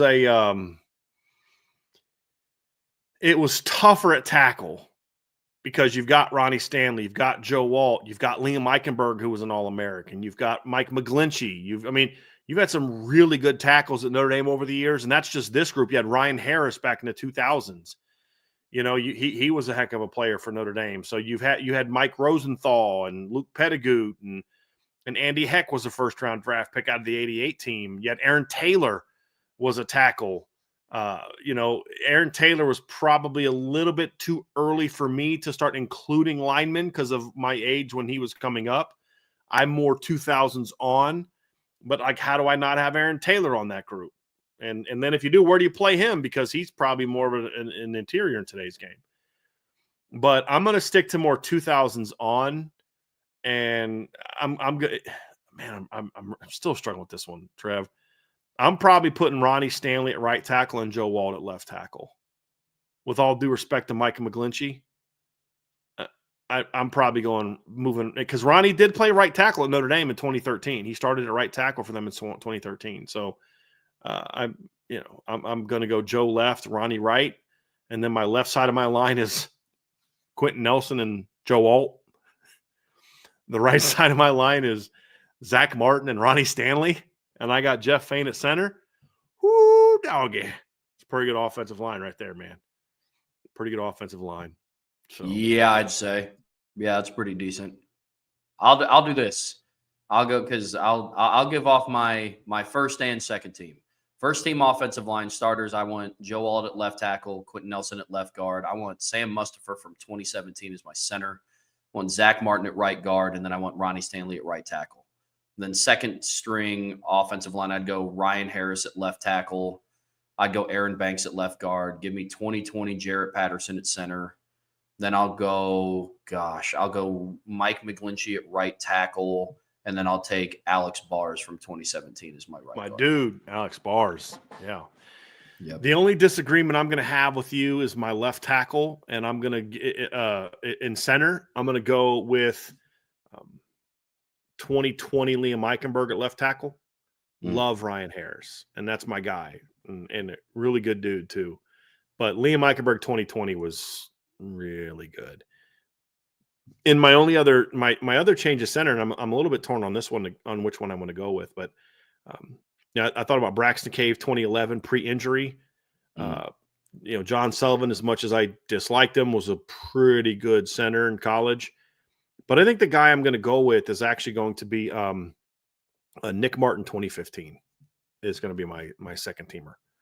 Since I can't move someone, like I want to move Chris Watt inside the center. That's what I want to do. But that's the one position where I felt like I couldn't just move somebody because I don't know that they can play that position. But if I could move somebody, I'd really want to think long and hard about moving Chris Watt into center. That would be something that I would think long and hard about because he was a pretty good football player. But that's my list. This is a great one from Insured by Big. That's our resident LSU fan. He said listing O-line from Notre Dame is like listing receivers from LSU. Facts, buddy. I mean, yeah. Not even just the recent trend, but then you go back to like Odell and Jarvis Landry and what was the guy's name? They had Craig. What was that guy's name? Like, and obviously you go back to the group in 07. You had Bo. What was the name? Yeah, Dwayne Bowe. Dwayne Bowe. Yeah, LSU's 2007 receiving core was pretty nuts as well. But they had another guy named Craig. And trying to remember come on, help me out. Insured by Big, help me out with that. Early Doucette was another guy to think about. Wait, Bo was on the 06 team. He wasn't on the 2007 title team. Craig Davis, that's who it was. Who was on that 06 team?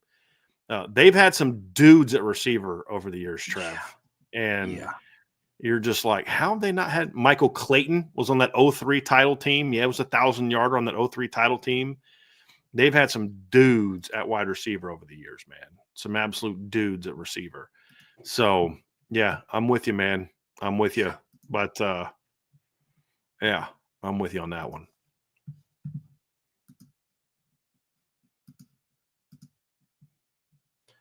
ND, it just means more. Dante Moore and Julian Sane will be national media Heisman contenders by week 10.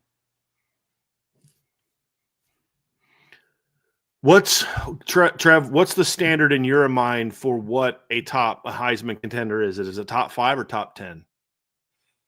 Top 5 if you're a top Heisman contender in my eyes. By week 10, top 5? Yeah. If we're going top 5, I'm going to sell. I'm going to say no, I don't know, because it's kind of a buy so hold type thing. I'm going to sell that.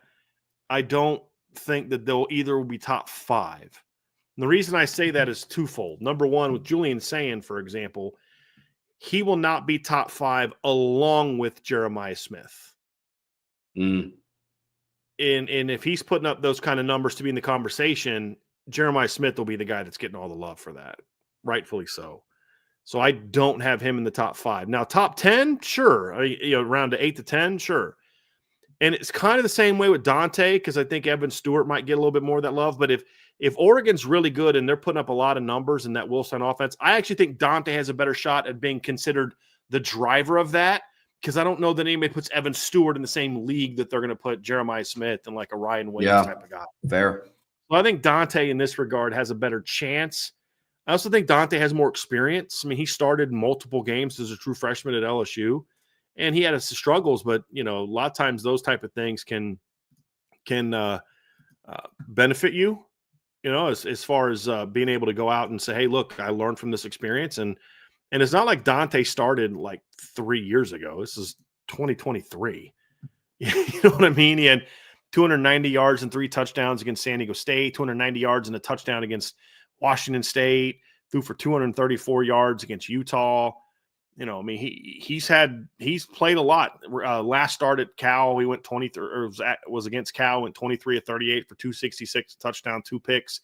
He's gonna have to clean up the interceptions. But like Dante showed that year that the arm talent's legit, and the arm talent is legit. The thing that he has to show is, can he lead? Can he be a better decision maker? Is he strong enough to hold up? The timing was a big part of that conversation, for him at UCLA. But I just also feel like this system is going to fit him really well, because it doesn't necessarily require you to make a lot of downfield reads the way that some other offenses are. It requires you to make a lot of 1-2s and then type of thing. And I think he'll thrive in that regard. So as long as Dante has matured a little bit mentally, I think Dante's is going to have a really good season. And that will put him in the conversation, in my opinion, of potentially being in that top 5 by week 10. Plus, Oregon's schedule's solid, but it's not like, oh my gosh, look at all those great defenses on their schedule. So he has the best chance of the 2 for this season, in my opinion. Yeah, I'm with that. Yeah, you and I see that the same. Christopher Crosby, just listened to your top 10 coaches show. I don't think John Summerall from Tulane is in the top 10, but he's up and coming. Where would you have him? I mean, he's not even sniffing my top 25 right now. I mean, look, he's been a head coach for 3 years. Did a great job at Troy. He was okay at Tulane this year, and they went 9-5. He was okay there. Although he wasn't. No, he's because he's still there. So yeah, he was there. The way they ended the season, I think, was very disappointing for me. Not losing those 3 games, but you lost at home to Memphis. You got blown out by Army, and you got blown out by Florida. And so it's a good season, but I need to see him, because, like, let's be honest, the group of 5 has levels to it, just like the Power 4 does. It's the SEC and the Big 10, and then the ACC and the Big 12 is sort of next in line. You could flip those 2. I'm just saying, like, there's 2 and 2. The group of 5 is the same way. The American and the Mountain West are ahead of Conference USA and the Sun Belt and the MAC and teams like that. There's levels to that league as well, and he stepped up a level, had some pretty good players. I mean, people paid his quarterback a lot of money. People paid his running back a lot of money to go there, and you kind of faded down the stretch. If they wouldn't have faded down the stretch, then maybe we'd be having this conversation. But I'll say this, Christopher, if he has a bounce back year at Tulane this year, games in the regular season, I'll be willing to put him in the top 10, because what he did at Troy was really good. And he just kind of had that little blip at Tulane. So I'll be willing to put him in my top 25. He's a long way away from being in the top 10. Long way away from that. So, but yeah, I mean, as far as now, who are my top 10 up and coming coaches? Yes. He's in that conversation with, like, Kenny Dillingham and some of those younger coaches that are kind of getting started, haven't been coaches for very long, maybe aren't Power 5 coaches yet. He's definitely in that top 10 for sure. But as far as, like, including all coaches, I need to see him bounce back a little bit from and he did a solid job at Tulane this year. I just, you can't tell me that they didn't have talent. I mean, they lost some guys from the year before. They lost Pratt at quarterback, but, like, Duke paid a ton of money to get your quarterback, and Oregon paid a ton of money to get your running back. You weren't deprived of talent in those games down the stretch against Army and Memphis and Florida. So yeah, and to Andrew's point, I think what this does is shows how good of a coach Willie Fritz was. And I think John Summerall will be fine, but top 25, I need to see you. Like, if you want to talk about, like, what kind of G5 coach needs to be at the top 25, I'd say look at what Kurt Signetti did at JMU.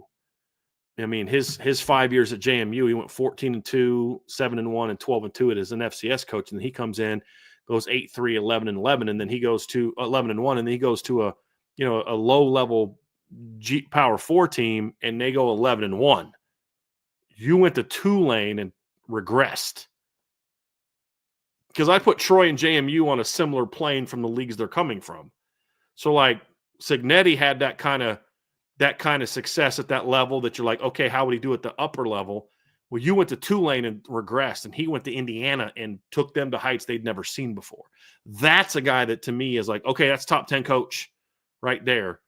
Sumrall is a guy that's going to get a lot of hype because I think he's a good young ascending coach, but he's got a lot to prove to me before I'm going to have him anywhere close to my top 10 of all coaches. What say you, Trev? Yeah, it might be a little bit unpopular, but this is my opinion. And like I said, people may agree or disagree. It's hard for me to put a coach of a group of 5 team in the top 10 when you consider all coaches. Cause I think coaching at the G5 level is different than coaching at the P4 level. If I'm being 100% honest, like I wholeheartedly agree with you with Curt Cignetti, but for me, the thing that put him over the top is what he did with Indiana. Great coach at James Madison. But I think if he just had another good 11-1, 10-2 type season at JMU, I don't know if I would have put Curt Cignetti in my top 10 of all coaches. But because of what he did, he'd have been in my top 25 though. 100%. Yeah, you are correct though on that. He's not just so we're clear. He's top 10 because of what he did to Indiana. Yep. If he'd have gone to Tulane and done that, he's still not my top 10. He'd be my top 25 though. Mm-hmm. And so that's like for a coach like John Sumrall and really just other group of 5 coaches, it's tough for me to put them in the same ranks as, the head coach at Notre Dame and the head coach at Ohio State and the head coach at Georgia and the head coach at Texas. And so because I think they are just different jobs on different planes, because I think some of them are a little bit more challenging than others. Doesn't mean I don't think that group of 5 coaches aren't good coaches. But then for me, you kind of start going into like, where does the line draw then? Because then I would start talking about the head coaches at like North Dakota State and South Dakota State of being like in college football, like where they rank in top 10 and stuff like that. But up and coming, sure, I'd be in my top of up and coming coaches, sure. I also haven't seen John Sumrall beat a power. I mean, has he beaten a Power 5, 4 or 5 team yet? I don't know that he has. I know that Cignetti did when he was at JMU. That would be another part of it for me, because I need to see a little bit of that. But good up and coming coach. Mm-hmm. I mean, it's another one from Andrew. Spencer Donaldson has a much better case to be in this conversation than John Sumrall, because I mean he's on. This is only his first full year, but he took over. I mean, his first year at Boise. I mean, when he took over. Let me pull this up. He took over kind of. Where's his coaching record? Let's see here. Spencer Danielson. I was sitting there typing in Donaldson. Spencer Danielson. That's dumb. All right, Spencer Danielson, because he took over for the final 4 games of the Boise State season. I thought it was a little bit more than that. He took over the final 4 games. They fired their coach. They were 5-5 when he took over. And their last 3 games went 3-1, and their only loss is UCLA. And he comes back and they go 12-2. Like, he's a guy that at that level, like if there was any group of 5 coach that I'd say is a watch list for top 25 to top 10, it'd be Spencer Danielson. And if he can have a 9-10 win season, regular season without Ashton Genty, and you've got to play at Notre Dame, then he's easily in my top 25 at that point in time. But to be a top 10 coach at that level, you got to be Chris Peterson, where you're undefeated every year and you're playing Oklahomas and Oregons and Washingtons and beating them. That's how a group of 5 guy gets into my top 10, is when you're doing that. Kyle Whittingham was doing that for a while at Utah before they jumped into the Pac-12. They were a Mountain West team beating, Power 5 teams. And so you got to do stuff like that, in my opinion, to get to that level. It's a good question though, Christopher. He's definitely on my radar. Yeah. John A1, the first 2 games on the schedule on paper are the toughest. After those games, do you think Notre Dame will use more of its depth through the season and really get opportunities for young guys beyond special teams? Well, I think you'll see some of that even in those two games.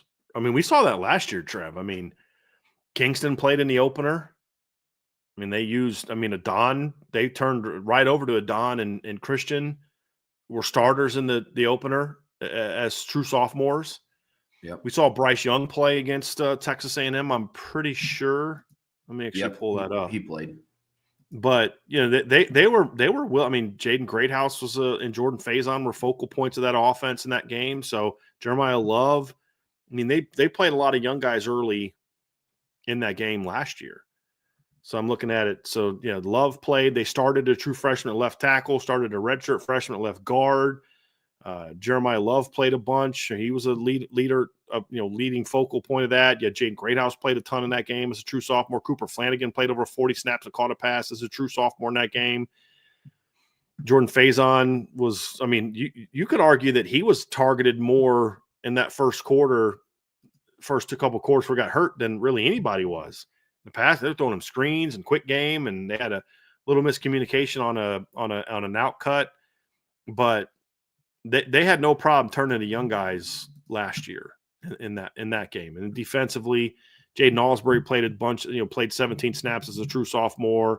You had Schuler started as a true sophomore. Drake Bowen started as a true sophomore. Christian Gray started as a true sophomore. Leonard Moore played in that game as a true freshman. Only 5 snaps to be played. Kingston played 21 snaps in that game. Bryce played 2 snaps in that game. Boubacar played 34 snaps in that game as a true sophomore. So I think they'll play I think they'll play their young depth immediately. Once they get past those first 2 games, I don't see them changing a whole lot. Like now, all of a sudden, we're going to go 7 deep at receiver.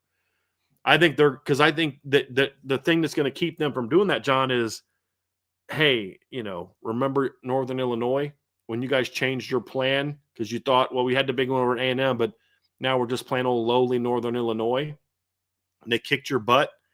I think what we'll see next year is going to be a lot like what we saw this year, which is our game plan going into the start of games is we're treating every team like this is the biggest game of the year. And then once we have control, then we'll put some young guys in and let them get work. So young guys that are playing early against – if you're a young guy and you're going to play in the first half against Purdue, you're going to be playing in the first half against A&M and Miami for the most part. So that's kind of how I feel about that one. Agreed. So, yep, I'm with you. We'll do a show on this too, Trev, but it's going to be a little harder for some of the freshmen in this class to actually get on the field at outside of maybe secondary because of just how loaded this team is. Yeah. I mean, there's a lot of years in the last decade where Nolan James is at worst your 3, like the minute he steps foot on campus. Now is your what, 6? Although if you're an upperclassman running back, don't just assume Nolan James is going to stay at number 6. Just saying. But yeah, I mean, maybe James Flanagan, maybe.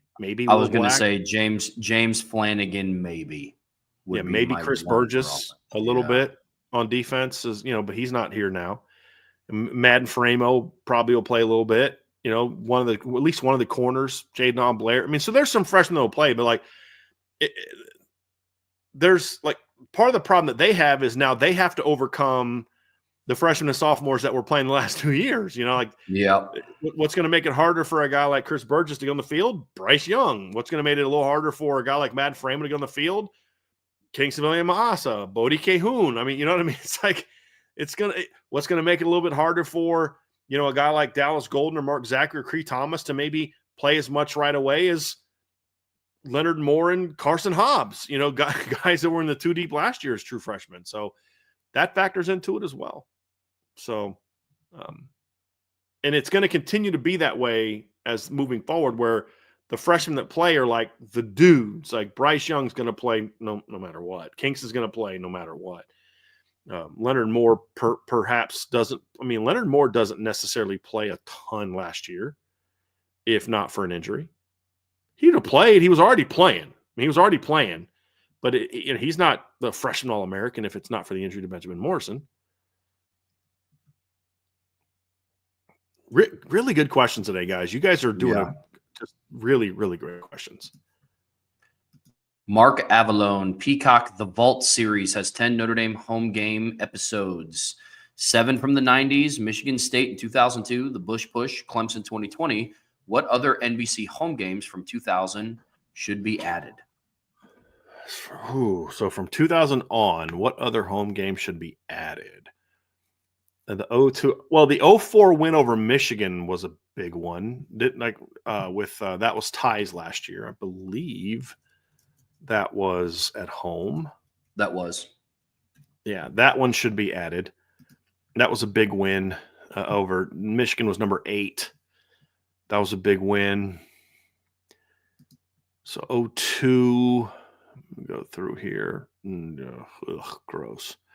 03 was such a bad year. 02, he said they already had the 02 Michigan game on there. Their other big win that year was on the road. That was at Florida State, so you can't put that one on there.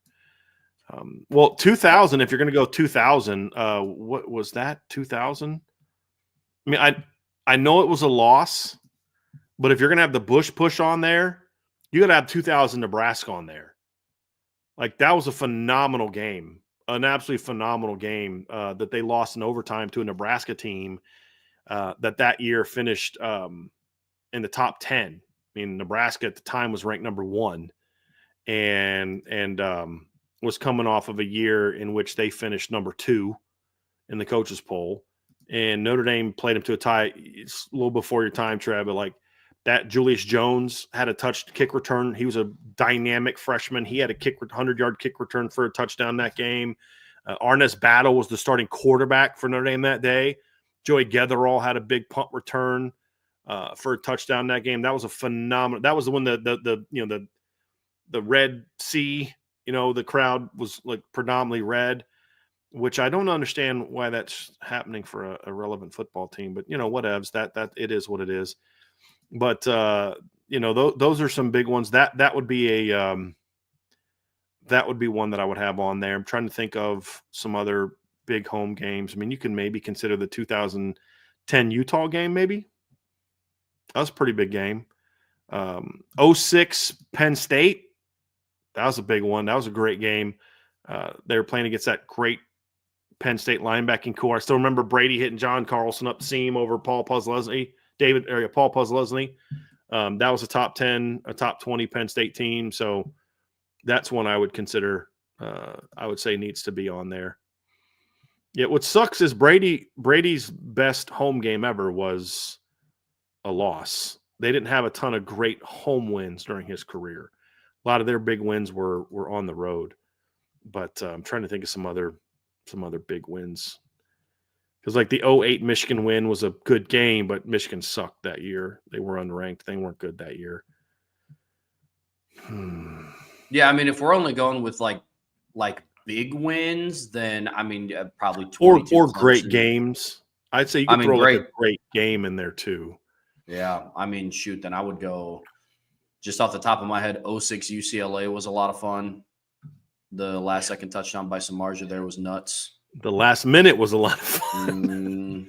The 2012 game against Stanford. Yeah.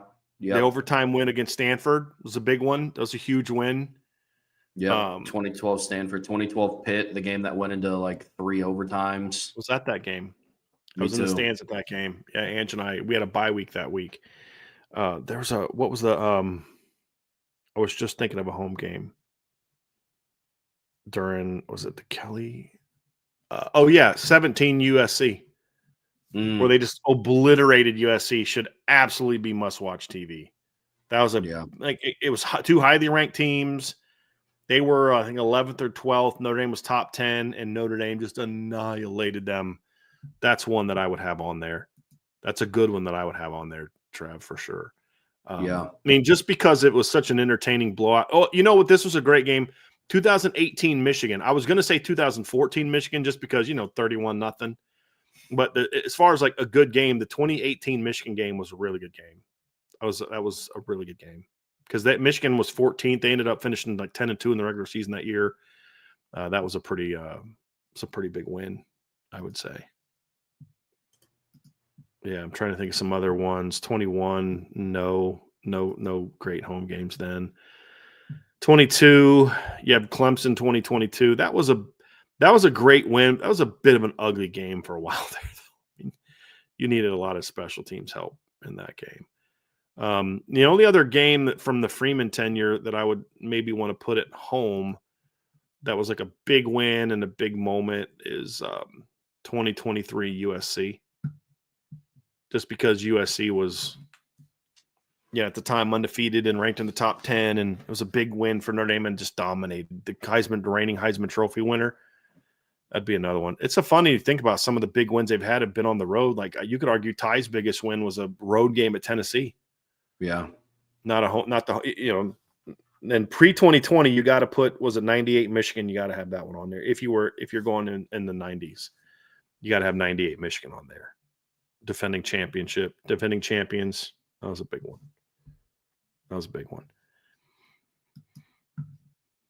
Christopher Crosby, I expect Clemson to be good this season. Are they deep enough to compete for a championship this season, though? There's a deep enough, yes. There's some question marks at certain positions that I still have about how well they're going to play. The only question marks that I have from a depth standpoint is probably running back and maybe the secondary. They're deep on the offensive line. They're deep at receiver. They're deep on the D line. They're got good depth at linebacker. They've got numbers in the secondary, but I think there's a drop off in a couple places if there's some injuries. But the other one is running back is the biggest question mark that I have for Clemson. Now, I think their best running back is going to be a true freshman. Now, whether or not he's ready to play as a true freshman is a different story, Gideon Davidson.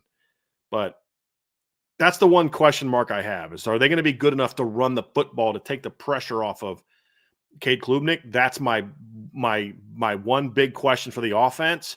And then my one big question for the defense is, can they generate a consistent pass rush, which I think the kid from Purdue should help with that, on top of, last year you had a lot of really talented linemen, but you were also asking a lot of young defensive linemen to kind of be your leaders. And I don't know that they were ready for that. They're juniors now with a lot of experience. You're talking about Peter Woods, TJ Parker that you were mentioning earlier. Those guys are now juniors that have played a ton of football. My question now in the defense is consistent pass rush, which I'm confident they're going to have. They got to show it. And then secondary. Is your secondary good enough to get into the postseason and play with some of those teams like that Notre Dame was able to play with last year? That's still a question mark that I have about Clemson, but they're close. They're close. And I also got to see them put it together in the big games. Like, that's the big thing. There's a lot of talent at Clemson, but they went 1-4 against the 5 good teams they played last year. Yeah. And the one win was over an SMU team. And we all picked SMU. The only guy that picked Clemson to win that game, I believe at IB, was you. And your whole point was, I don't think SMU is going to be ready for that moment. And that's exactly what happened, Trev, because second half, SMU outplayed Clemson, but they were not ready for that moment, and they got so far behind early that they could just never quite catch up against Clemson in the second half. Yeah. And that's their only big win, was over a team that was literally playing like in the biggest game that program has played in 40 years. They got embarrassed in the other 3 big ones, or other four big ones. You could argue that they didn't get embarrassed against South Carolina, but I would kind of say that you lost at home to your rival and you got just bullied in the last drive of the game. Just ran around down your throat. So I got to see him win some of those games, man. And that's why we say, dude, the first game of the year against LSU is going to be huge for them. Because if they lose that game, you're like, okay, they're going to be good. They're going to be they're going to be a playoff team. They're going to probably win the ACC, or at least have a great shot. But they're not a team that's going to do anything once they get there. Yeah. Some of my questions for me are still with Cade Klubnik. I'm not going to lie. I view Cade Klubnik in a similar light, not the exact same, different positions. Quarterback's a different animal, but kind of similar to how I view Jaden Greathouse going into this season. The regular season was a little underwhelming for both. But then their final 2 performances of the year kind of turned some heads. Cade Klubnik played really well against SMU. in the ACC championship game. And then like stat line, like he played well against Texas. Like Texas just had more horses than what Clemson did in that playoff game. But on the road, Cade Klubnik played well. They just couldn't run the ball. And the moment did not seem to bother him at all. That was big for me. Yeah. But I got to see it now for a season. Same thing with Jaden Greathouse. It was, the potential was always there. Had to see it. Saw it against Penn State, and then you saw it against Ohio State in a loss. Can you now do it for 12 regular season games? And that's a little bit how I feel with Cade Klubnik as well. So, and again, there's going to be different facets of the offense that are going to help out both. Yeah, I think with Jaden Greathouse having a more willing thrower under center this upcoming season is going to help him in the same light that I think if Clemson can find a way to establish a run game, I think that's going to help out Cade as well. So.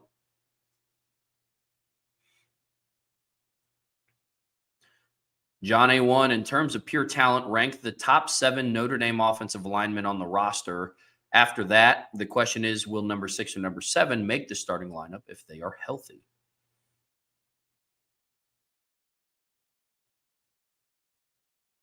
Charles Jagasaw, Gerby Lambert, Will Black, Billy Schrouth, Emil Wagner, Sullivan Absher, just pure talent. Sullivan Absher.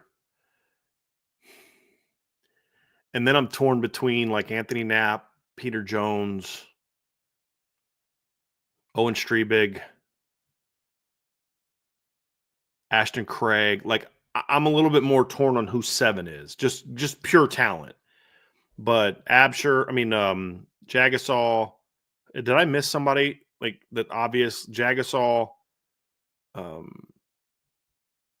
Lambert, Black, Wagner, Schrouth, Absher. Like probably go Knapp just because he's the most proven. But I don't know if just pure talent he would necessarily be my 7. But I think because he's a little bit more known and talented, he's a really good run blocker last year. He'd probably be my 7 for now, but I'd want to have a more thoughtful process. And that's partly why I kind of want to move him to center. Because like we just named like the first 4 guys that come to your first 5 guys that just easily pop in your head is 1 guard and 4 tackles. Schrouth and then the 4 tackles. And, like Craig, Craig's in the conversation for the 7th spot, but I don't think it's a given that Ashton Craig has more talent than Anthony Knapp. And he definitely doesn't have more experience now, not playing experience. He has more experience like being in college, but Anthony Knapp doubled him up, doubled him up last year in experience. So that's why I say, like, I'd give Knapp a shot to snap the ball and move inside. I don't think Joe Rudolph's going to do it, but I flat out would strongly consider that. But yeah, that's where I'm going to be. And then will number 6 or number 7 make the starting lineup if all are healthy? Yeah. Because I didn't rank my top 6 from who was 1 and who was 6. But I'm pretty confident in saying just God-given talent standpoint, I'd Knapp 6th or 7th. He's not top 5, just pure talent. So he's going to start. So I would say, yeah, I'd be shocked if he doesn't start.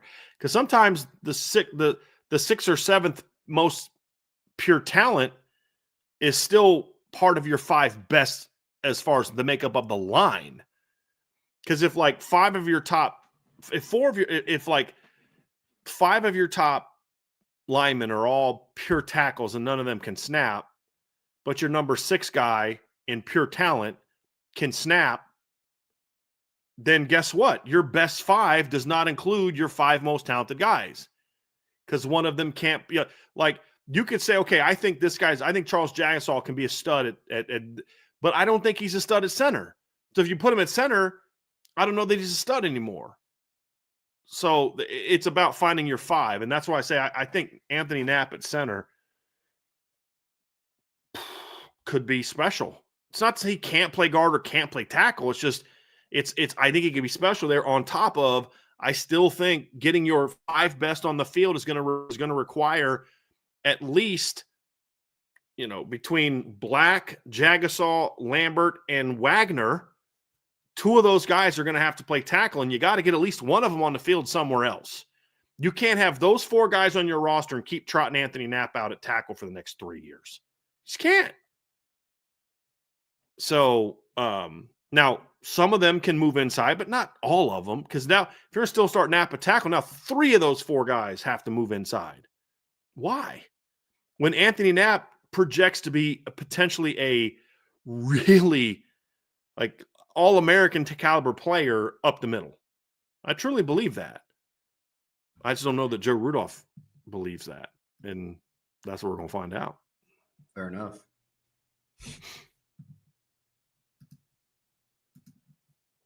Christopher Crosby. Georgia has had a good run the past several years. They've come back to earth some last season. What do you think the chances are they don't make the playoffs this season? That's a rough schedule. Oh, boy. Chances. I mean, it's possible. You know, we went through the schedule the other day, Trev. I don't know that I would necessarily say their schedule is harder than last year. Play Marshall, Austin Peay, at Tennessee. It's a tough one. They get Alabama at home. Get Kentucky at home. They get Ole Miss at home. They get Texas at home. Their road games out of conference or in the conference are at Tennessee, which is a really tough one. But then it's at Auburn, at Mississippi State. They play at Georgia Tech, and then they get Florida on a neutral field. 3 of their 4 toughest games are all at home. I would argue this year's schedule is easier than last year's schedule, just from the very makeup of the fact that of what the home versus away schedule is. Because you could argue the top 4 this year is as good as the top 4 last year, but last year they had to play at Alabama, at Texas, and at Ole Miss. That's partly what made that so tough. And then they got Tennessee at home. And they also had to play Clemson on a neutral field, where this year Clemson was replaced by Marshall. So I think this year's schedule is easier than last year's schedule. The question isn't the schedule. The question is, are they going to be as talented? Is their roster going to be as good? I think that's more of the question that I have, Trev, is and we'll talk more about this in the summer when we kind of do more of our deep dives, but I think the offensive line is going to be really good. They lost some guys, but I think it has a shot to be really good. They just need to coach it up a little bit. Tight end, they're going to be loaded. Running back, I think they're going to be great. I mean, they lose ETN. They had him for 1 year. Nate Frazier is going to be a stud. Roderick Robinson's a good player. Branson Robinson gives them some size. Linebacker, I expect them to still be outstanding. They got C.J. Allen, Raylan Wilson, Chris Cole, who's a potential future star, Justin Williams are all good football players. Their secondary has a chance to be pretty good. Dalen Everett comes back. Daniel Harris comes back. Well, he's just kind of okay. I like Ellis Robinson as a potential talent. Safety, you're going to have KJ Bolden has a chance to be a star. Corey Thomas, Jaden Harris, Zion Branch are all going to battle to replace Malachi Starks. None of them are Malachi Starks, but I think the safety, the secondary as a whole has a chance to be pretty good. You lost Starks and Dan Jackson. Dan Jackson's a good football player, but KJ Bolden played a ton last year and was a really good football player. So, but the question for me comes down to this right here, Trev. Receiver, by the way, I think is going to be better this year. You got Dylan Bell comes back. Landon Humphreys comes back. You get Noah Thomas transferring in from Texas A&M. You get Zechariah Branch comes in from USC. You got a couple talented freshmen coming in. So receiver, they should be fine. Quarterback, I was impressed by what I saw from Gunnar Stockton. It all comes down to this right here. The big question mark I have for Georgia is, are they going to be as dominant up front as they've been in recent years? They lost a lot from their front seven. Michael Williams, Nazir Stackhouse, Warren Brinson, Jalen Walker as an edge. He was a much better pass rusher than he was like an every down linebacker, in my opinion. But even there, they played a lot of linebackers that were really good last year. It's kind of like Notre Dame losing Jack Kaiser. Jack Kaiser's an excellent player, but they're going to be fine because of how many guys they played last year who are also really talented. In a lot of these spots on the Georgia D-line, I don't think the talent is as good as it's been. I don't. That doesn't mean they're not good players, but Georgia has dominated because they've dominated the line of scrimmage. And I don't know that they're going to dominate the line of scrimmage on either side of the ball the way that they are used to. And then it comes down to, I don't think their skill talent is as good as it used to be either. There's no Brock Bowers. There's no A.D. Mitchell. There's no Ladd McConkey, a receiver. Their running back room should be pretty good. Nate Frazier's an excellent player, but not too long ago, DeAndre Swift was their third running back. Think about that. When they played Notre Dame in 2017, DeAndre Swift was their number 3 running back. I mean, that's really flipping good. Their secondary doesn't have the high-end talent, in my opinion, the way that it has to, although KJ Bolden could maybe be that. But I'd kind of say that breakout, I think, comes for KJ in 26 more so than 25 as a true sophomore. Because he's a really good player, but I don't see him as like, I don't think he's as good as Caleb Downs, where he has that sophomore where he's just maybe the best safety in college football as a sophomore. I think that's probably more 2026. Dalen Everett's got a chance to be really good, but is he like an elite first-round pick? I mean, he's got a long way to go before he gets there. So I just don't think their overall talent level is as good as what it's been. And here's the biggest kid all. For all the talk about Georgia and Kirby Smart, there was one ingredient that I think does not get nearly enough credit for why they won back-to-back titles, and that's no longer there. And that's Todd Monken. I think Todd Monken was the driver to that. Now, Kirby gets all the credit for hiring Monken and letting him do his thing. I mean, that's your job as head coach. It's just his replacement for him is just a very mediocre offensive coordinator, in my opinion, and Mike Bobo. That's the bigger problem for me. They don't have the same level of talent on defense. It's still excellent, but not just nobody can sniff them like 21 and 22. And they're OC. I think that's their big issue, in my opinion. Yeah, I would be shocked if they didn't make the playoffs, if I'm being truly honest. All of those question marks are very valid. I have a lot of the same question marks about Georgia as you do, Brian. For me, I kind of look at it the same way that I looked at Clemson last year. Right now, the SEC still just runs through them because the team is yet to dethrone Georgia. I mean, there's teams that are in the running for it, but I got to see it. As of right now, I still put Alabama ahead of Texas because Kirby Smart is still yet to beat Alabama as a program consistently, not just because of the absence of Nick Saban, but a lot of because he lost to Alabama last year. I mean, he lost in year 1 to Kalen DeBoer. Yeah, he did. So a lot of the questions that I still have about Georgia, my one differentiating factor for this is I still have all of those questions, if not more, about other programs within the SEC. Sure. And so I have no idea what Georgia's going to do this year with call it at best an equivalent schedule of what they had last year. I would be shocked if they didn't make the playoffs. I would say this about their schedule. It is not as hard as last year's, and I don't think it's really debatable.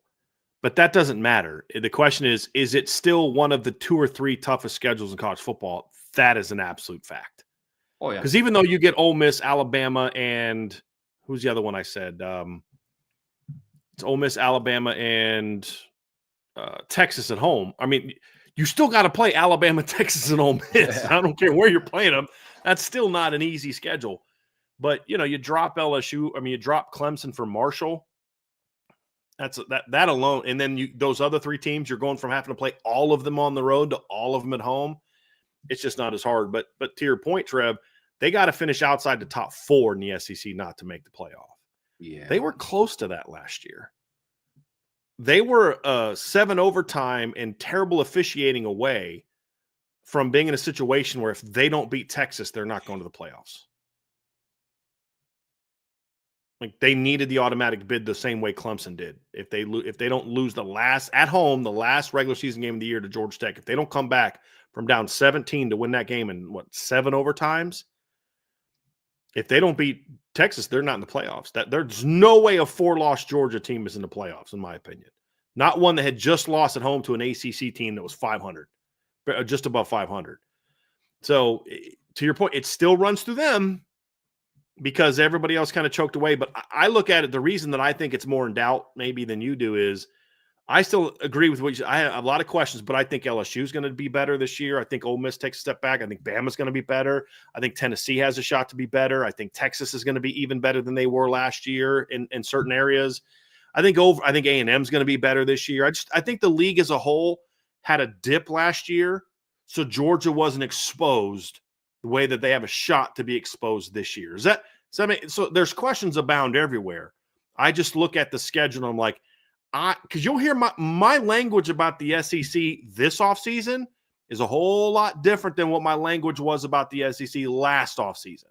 Last offseason, I was taking a poo all over that league because I was like, guys, this is going to be a down year in the league.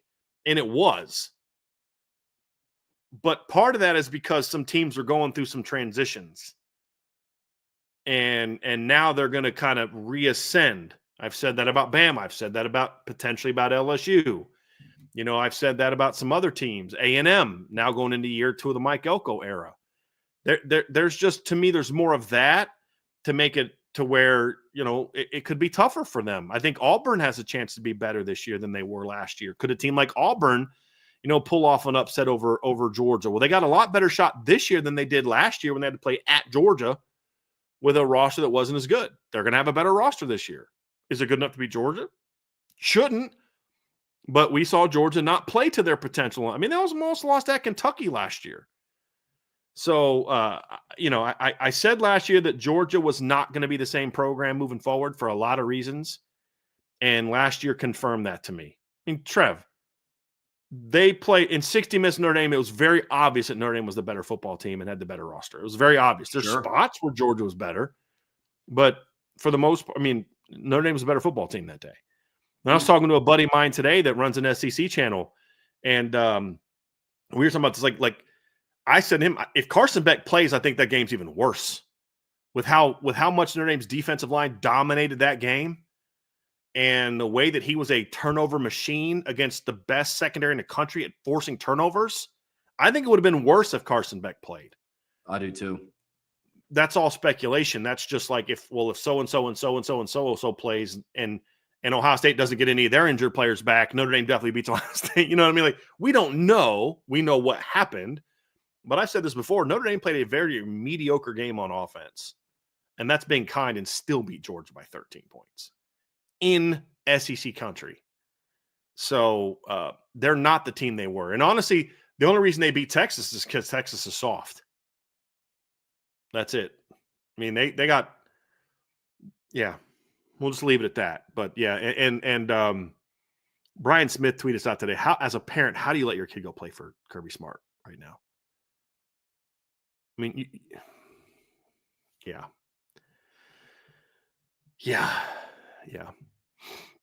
Yeah, it's not good down there in Athens. Yeah. Andrew Gilmore said something. Dylan Raiola going to Nebraska hurt Georgia. They have not recruited the quarterback position well for a while. And they really haven't. I mean, they got lucky with Stetson Bennett. They didn't recruit Stetson Bennett thinking, hey, this guy's going to win us a national championship. All their big-time quarterback recruits have flamed out. Right? You had the one kid, Brock Vandegrift, was a big-time recruit. He goes to Kentucky. He retires from football this past year. The one kid, and it's part of that's bad luck. They had the kid from Michigan whose talent I love, the Thomas kid. He had the brain. I think he had like a tumor or something. I mean, how do you know that that's going to happen? And the kid just was never the same. So you've had some bad luck, but the fact quarterbacks and Carson Beck gets a lot of hype. But Trev, since you've been listening to the show, you're one of the OGs. I did not know this until we were talking about this at the tailgate, but you listened to the first live show we did. Yeah. So I was never a big Carson Beck fan ever, and we saw that against Alabama in the SEC title game. I was like, they played nobody. And he's got an elite group around him. Like, this is not a big-time quarterback. He's a good quarterback, but he's not an elite quarterback the way people make him out to be. Agreed. And so I just don't think they're like, who's the Jalen Carter on this team? Who's the Jordan Davis on the team? Who's the Nolan Smith on this team? It's not even like, well, this guy's got the talent. He just needs to step up. I don't think they have that guy on the roster. Not about stepping up. I just don't think they have those guys. So, but after everything that's happened year after year after year after year after year, I just don't understand how a parent could. I just don't see how a parent can have their kid play for him. There's just too many good options. If you don't leave the SEC, there's still too many good options. You're better off. Think about what my feeling on this coach's maturity. I would rather my child play for Lane Kiffin than Kirby Smart. Yeah, because at least I know if they go play for Lane Kiffin, they're yeah. Yep, I know what you're going to say. It's best not to say it, but yes, I don't get it. I just don't understand it. John A1, name first, second, and third in a 30-yard race between KK Smith, Jay Love, Oh, Cam Williams, Cree Thomas, Christian Gray, and Leonard Moore. holy moly. Okay. I'm pretty confident Leonard Moore is number one. Third, boy. Number two, I'd go to Jeremiah Love, number two. Number three would be a really tight one. Cree Thomas isn't in there for me. He's sixth of that. Well, that's 1, 2, 3, 4, 5. Cree's sixth for me. The battle for third between KK, Christian Gray, and Cam Williams would be very interesting. In a 30-yard race, I'd probably give the edge to KK or Christian. In a 100-yard, or a maybe 60-yard race, I might go to Cam. The long strider wins it in the end, kind of thing. But in a 30-yard, like quick burst, maybe it's KK or Christian. But Leonard Moore won. I'm confident in that one. If you want to argue for Jeremiah Love, go for it. Jeremiah's number two. And then I have that three-man battle for number three. I'd lean towards Christian. Slightly over KK and then Cam. But if you want to say this, the further you extend the distance of the race, the more chance I give Cam Williams of catching up to that group. That's mine. Yeah, I'd put Carson Hobbs in here over Cree Thomas. I was just about to say, I think Carson Hobbs would have made an interesting fight for third, if I'm being real. But yeah, I'd go Leonard Moore 1, Jay Love 2. I'd probably say KK Smith third, with Cam Williams and Christian Gray not far behind. Yeah. Good question. That's a fun one. Yeah. Ronnie Reeves, do you see Joe Rudolph pulling Anthony Knapp from left tackle if pass pro continues to be an issue, or does he try and ride it out?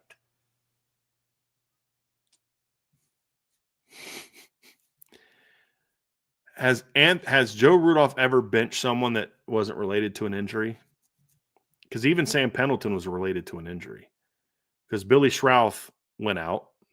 That's the only reason Rocco got to start. And then Rocco outperformed him. And then when Billy came out, then they benched Sam. And I don't know that was 100% Joe Rudolph's decision. I'm not saying that and like I'm questioning it. I'm saying I don't know. Just because I've heard a couple things that make me think that it was more of a staff decision, not just the O-line decision. But, I mean, it's hard for me to say that, Ronnie, just because I haven't really seen him. Am I forgetting someone? Like, has there been a shift he's made that wasn't somehow related to an injury? No. Yeah, but like DK said, kind of bench Rocco for Pendleton.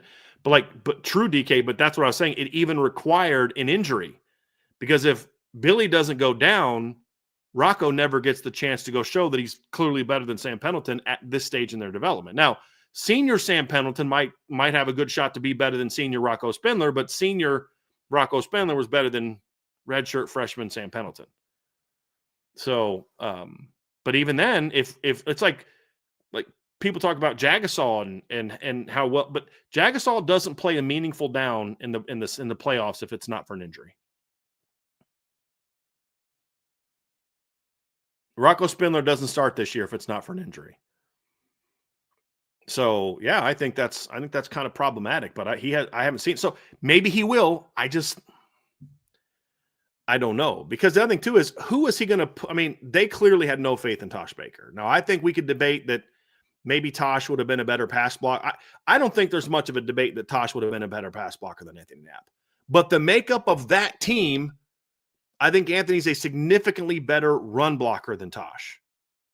And on the makeup of that team in the regular season, give me the better run blocker with the type of offense they had. So I don't have a problem with it once we saw how good Anthony was at run blocking. But I mean, Riley had a whole lot more time to throw in the second half of that playoff game when they made both decisions. And again, it required an injury. So it's hard for me to say that. It's really hard for me to say that.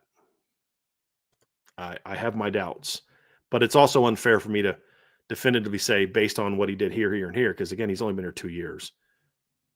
And they have had a lot of weird injuries. Yeah. But would he have played Ashton Craig and Billy Schrouth in the final 3 games if it wasn't for an injury?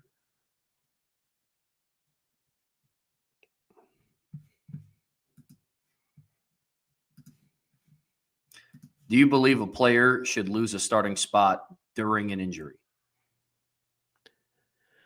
Ronnie, that's a tough. I have a general rule that a guy should not lose a spot because of an injury, but I'm also not putting Wally Pitt back in the game after I saw what Lou Gehrig could do.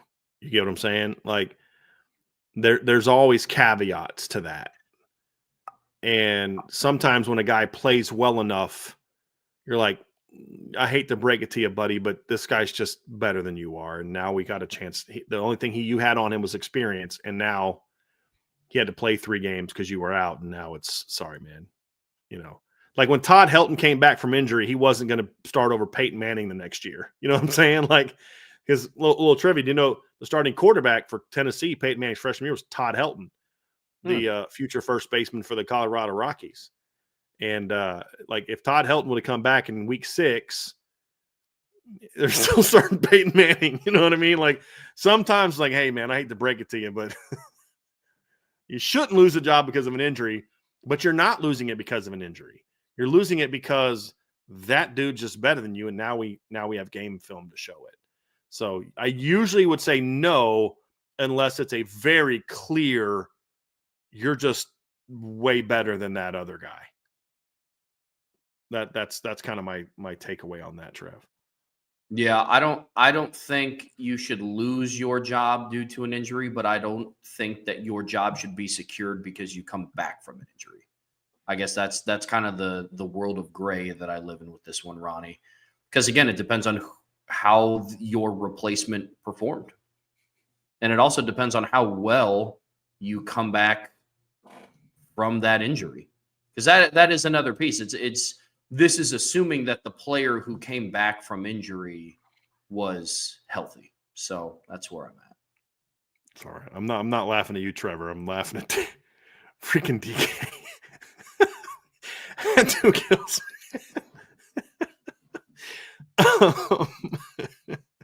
Got another one from Ronnie. What is the major reason or reasons Cam has not turned into a starting receiver? Well, one, he's just a freshman. And they were on a team that was very dominant towards running the football, and the things that Cam could bring to the table, you didn't need to force that into the lineup the same way. The other thing is he's just really raw. Just because he's the most dynamic talent doesn't mean he's one of the best players. Like, okay, if in past years I would have been like, dude, you gotta force Cam onto the field. I don't know that when you've got Jordan Faison, Jaden Greathouse, Chris Mitchell, Bo Collins, Jaden Thomas, Deion Colsey, you need to force Cam onto the field. And you also have Micah Gilbert, who was just far more advanced than what Cam was in year 1. I don't know that you need to force him onto the field on a team that you are a dominant run-heavy football team where you're beating Georgia, not even throwing for 100 yards. I don't think that need was there. The thing that'll keep him on or off the field in year 2 is just his overall feel for the position. Does he know how to win at the line? Does he know how to get separation?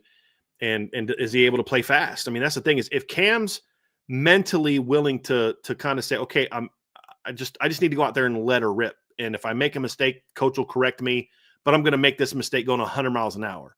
That'll allow Cam to quickly rise up the depth chart. Like, look, Cam, if you don't know the route, decide what you think it is and then just go do it as fast as you can. You know what I mean? And then as a coach, like I can coach that up. But when you make a mistake and you're going 3/4 speed, like, get off my field. You know, you're not even going hard. That'll trigger a coach. Now, you know why, but give me that guy that goes 100 miles an hour. Like, man, that's a great pass rush. You know, Boubacar's a great pass rush. You weren't supposed to go in the B gap, but man, that's something I can work with. Let's, you know what I mean? Let's coach this guy up. But holy moly, you know, that guy ran the wrong route, but he beat the guy by 4 yards and the quarterback still threw it to him. I've been in games, Trevor, where we've thrown touchdown passes to the wrong route. Because the quarterback was just like, that guy's wide open. I'm going to throw the ball to him. You know what I mean? Like, I've seen, like, I think it was when I was at Duquesne, we threw a backside post for a touchdown. It was supposed to be a dig, but I ran the wrong route, but he smoked it, dude. So the quarterback was like, he went backside, saw him take it over top. He just launched it for a touchdown, you know? Yeah, that's my Cam, just go hard every single rep you take. Every rep you take. Like, that's how you force them to make you a project is, coach, I'm going hard. I'm making plays. I'm doing this. I'm doing that. Yeah, man, when we get the team, then coach me up. Work with me. Because you can see what I can do when I know what I'm doing, man. I'm smoking people. Go hard every rep you take, man. That'd be my advice to him, to Micah Gilbert. Go hard every single rep you take. And if it's wrong, it's up to you and the coach to get together and correct it. And but decide what you think you're supposed to do and do it 100 miles an hour. And then let the coach you up, because, man, there's a lot of talent there. A lot of talent there. And, yeah, that's kind of. Yeah. That's where I'm at. I'm with you. John A1, in the past 25 years, has it been easier for Notre Dame to recruit elite offensive prospects or defensive prospects? Defensive. Oh, definitely defensive. The crazy thing is Notre Dame has actually recruited better on offense than they have defense in the last 5 years. I mean, just talking about high school rankings and even where I had guys coming out. The last couple years, it's changed a little bit. But, I mean, Notre Dame has had issues at quarterback. It wasn't a recruiting problem. They got Gunnar Keel. They got Everett Golson. They got Malik Zaire, Deshaun Kaiser, Brandon Wimbush, Phil Jerkovic, Tyler Buckner, Kenny Minchie, CJ Carr. That's just since 2011. I mean, receiver recruiting in a 2-year stretch, they got Equanimous St. Brown, Miles Boykin, Chase Claypool, Javon McKinley, Kevin Stepherson, CJ Sanders in a 2-year stretch, and Jalen Guyton in a 2-year stretch. And that came 2 years after they signed Will Fuller, Torrey Hunter Jr., and Corey Robinson in the same class. It's like receiver, they signed TJ Jones and DeVaris Daniels in back-to-back classes. Like, you know what I mean? Like, recruiting hasn't been the issue on offense. Developing that talent has been an issue. Now, there were stretches where receiver recruiting wasn't ideal. There were stretches where, running back recruiting wasn't ideal, Autry Denson's era. But for the most part, recruiting talent has not been a problem on offense. Developing that talent has been an offense. On defense, it's been a different story at times. They just haven't been running good enough players. I mean, Charlie Weiss's last class, his top cornerback prospect was what? EJ Banks? If your response is who, you have the proper response.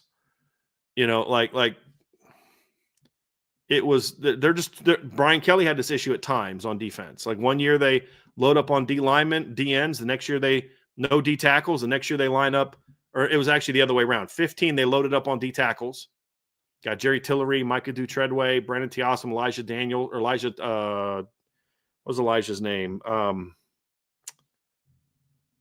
I'm drawing a blank on the kid that they signed. And help me out, guys. First name was Elijah. I forget what his last name was, but he played on that Notre Dame team. He was part of that 2015 class.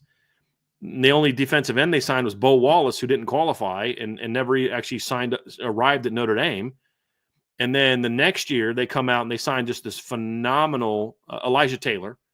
They signed this phenomenal defensive end class that has Dalen Hayes, Julian Ikwara, Adi Takumba Ogundiji, Khalid Kareem, and Jameer Jones. And who do they sign a D tackle? Nobody. Like, that's kind of what always went on, but they still, offensively, that wasn't as much of an issue. Defensively, that happened consistently on defense, where they'd sign a great corner class, no safeties. Great safety class, no corners, just constantly. So I would definitely say that offensive recruiting has not been an issue for Notre Dame. Offensive coaching and development has been, and that's part of the reason I'm pretty excited that Mike Denbrock is back at Notre Dame, and they've been able to hire guys like Dylan McCullough and Jawan Sider and even Mike Brown to a degree, because we still have questions about Mike Brown as a recruiter, but I was very impressed with the development I saw from especially the younger receivers throughout the season last year. I mean, look, you got to the playoffs and your two sophomores stepped up and balled out. Jordan Faison the first 2 rounds, Jaden Greathouse the last 2 rounds. They improved. It's a little harder to see that kind of growth from veterans who are just kind of more established. Sure. But, by the end of the year, Jordan Faison and Mike and Jaden Greathouse had played more for Mike Brown than they had Chancey Stuckey, because Mike Brown took over at the end of the 2023 season. Remember, he coached them for the bowl prep. So they had a lot more time with him than they had Chancey, and you started to see the impact sort of go with them. So, yeah. It's a great question, John. And especially if you're going to last 25 years, because then you got to go back to the Charlie era. And then it wasn't even close. Like, you had a couple guys, Manti, Ethan Johnson, Darius Fleming. You had some guys. You had that 06 corner class with Darren Walls and Rayshawn McNeil. You had some players here and there. But, I mean, his offensive recruiting from like 06 to 09 was ridiculous. I mean, just ridiculous.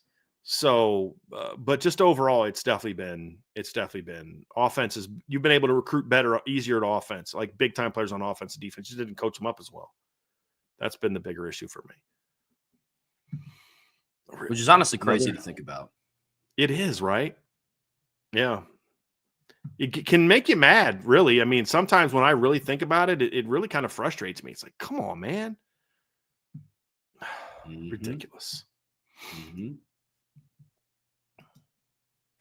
Super chat from Tyler Evans. Thank you so much for the super chat, man. Appreciate that. What 4th-year head coach is under the most pressure this upcoming season, in your opinion? Oh, gosh. I mean, obviously, I know Marcus Freeman and Dan Lanning. I'm trying to think, who are the other people that were hired? I guess Brian Kelly would be going into his 4th year, right? At that school, I'm curious if he would count that as, like, is it the guys who are only coaches like for 4 years? Is he also talking about? Oh, I took it as 4th year at the program. Like I was saying, like, so let's go with that then. So we'll go Lincoln Riley, Brian Kelly, Mario Cristobal, Billy Napier, Marcus Freeman, Sonny Dykes, Jim Mora. Jim Mora has no pressure on him at UConn. He has done one of the better coaching jobs in the country the last few years. I mean, the job Jim Mora has done at UConn, like, and I used to call him Jim Mora Jr. I actually had him on my show, and I was told before the show, hey, by the way, his name's not Jim Mora Jr. So it's they have different middle names.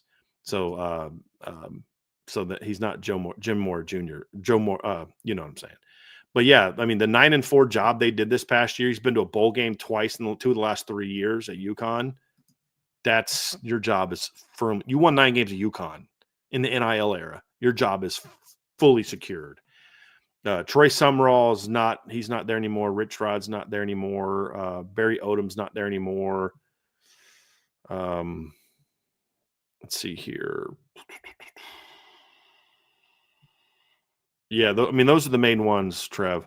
So looking at that, who do you think? Like, here's the 5 candidates for me that who could be Mario Cristobal, Billy Napier, and Sonny Dykes. I would argue that Sonny Dykes probably has the most pressure on him, followed very closely by Mario Cristobal and Lincoln Riley. I don't think there's a lot of pressure on Brian Kelly, to be honest with you. Look, Brian Kelly is disappointed relative to expectations, but Brian Kelly in 3 years has gone 10-4, 10-3, and 9-4. Unless they just collapse this year, I don't think he's a threat of being fired. I know a lot of Notre Dame fans would like to think that, but I just don't see it. I think if Billy Napier just has another 8+ win season, I think he's going to be fine. So Lincoln Riley, I think, has a lot of heat on him because you've invested a lot of money the last 2 years to hire a new D coordinator and a whole new defensive staff. You went out and you got Chad Bowden to run your recruiting efforts. You've been a 500 team, though, basically just above 500 team the last 2 years. I think there's a lot of pressure on him to take things to another level. And if he doesn't, I think he could be in trouble. I feel the same way about Mario Cristobal, to be completely honest with you. So I think Mario Cristobal is a guy who, if he doesn't step up and win, when was Brent Venables hired? Was 22 also his first year at Oklahoma? Is this his third year? He said 2 6-win seasons and a 10-win season, right? So he would be one. So I still think Sonny Dykes is number one. I don't think Brian Kelly's in the hot seat unless they regress. So I don't think he doesn't have the same amount of pressure on him. I think Billy Napier took a lot of pressure off himself last year. He just needs to repeat what he did last year. I think the pressure is highest on Sonny Dykes. I think Mario Cristobal, Lincoln Riley, and Brent Venables. So of those four, who has the most pressure on them? I would argue it's Venables or Riley.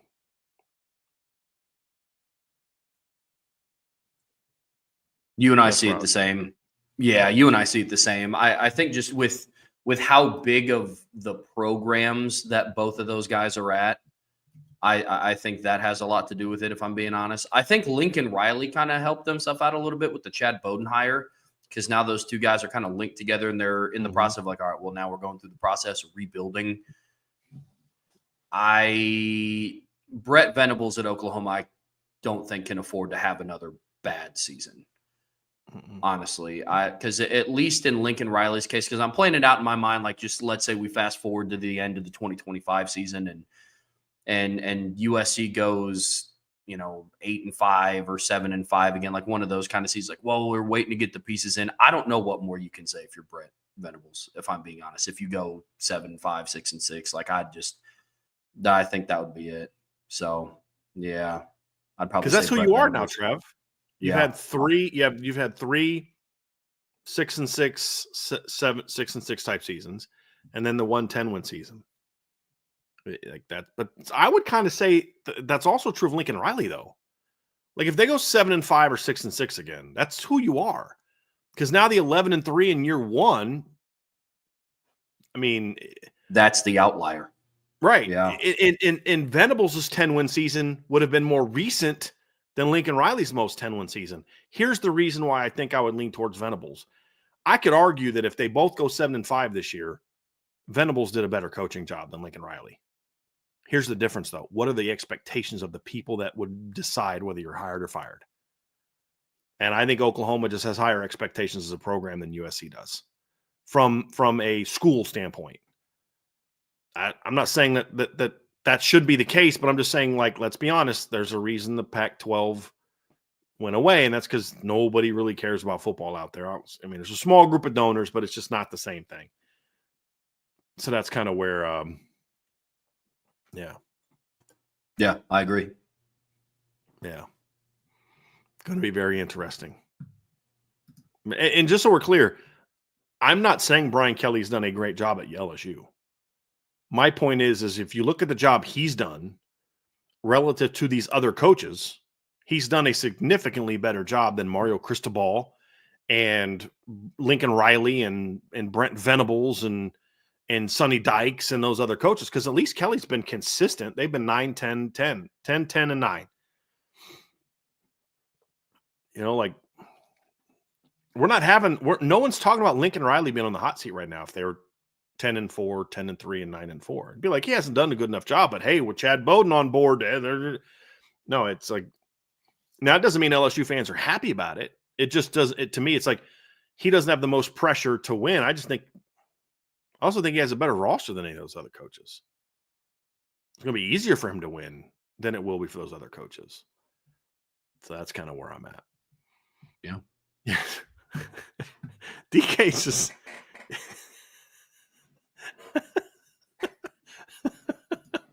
I love that guy. Super Mario Henry, any news on the Gregory Patrick Ian Premer visit? Dude, their visits are still going on. Thanks for the super chat. And when we do get any intel on it, we'll put it up on the message board. So that's another reason you need to be a premium board member. You may be. Your handle here may be different than your handle on the board. But if we do get any intel on that, that's where it would go. But I still appreciate the super chat very much. But yeah, their visits are still ongoing. So yeah, Tyler always brings up those questions that are very very intriguing. What, Trev, were you going to say? You want to hear something interesting? Oh, If Lincoln Riley had double-digit wins from when he took over to now, so if in 22, 23, 24, he would have had at least 10 wins, that would have been USC's best stretch of time since from 06 to 08. Mm-hmm. That's Meaning, crazy. What's your takeaway? It's crazy. Well, I think that just goes to fuel your point of what the expectation is at a place like USC now in comparison to what the expectation is at a place like Oklahoma. That's wild to me, though. Yeah. Okay. So let's pull this up here real quick. You look at it. So you said it would have been what? It'd have been their best stretch of what now? It would have been their best stretch of 3 years since the 2006 season to the 2008 season. Because 15 to 17, they went 8-6, 10-3, 11-3. So that 8-6 would have dragged that stretch down. Mm-hmm. Think about this. Clay Helton has a significantly better record through 3 years than Lincoln Riley does. Clay Helton in his first 3 years, including a year where he only coached 9 games because he took over, he won 26 games and lost 10. Lincoln Riley in his first 3 years has gone 26-14 because he coached a full season. So he's done a bad job. But look how long they put up with Clay Helton. Yeah. I mean, it took him going what was their record his last year when they fired him?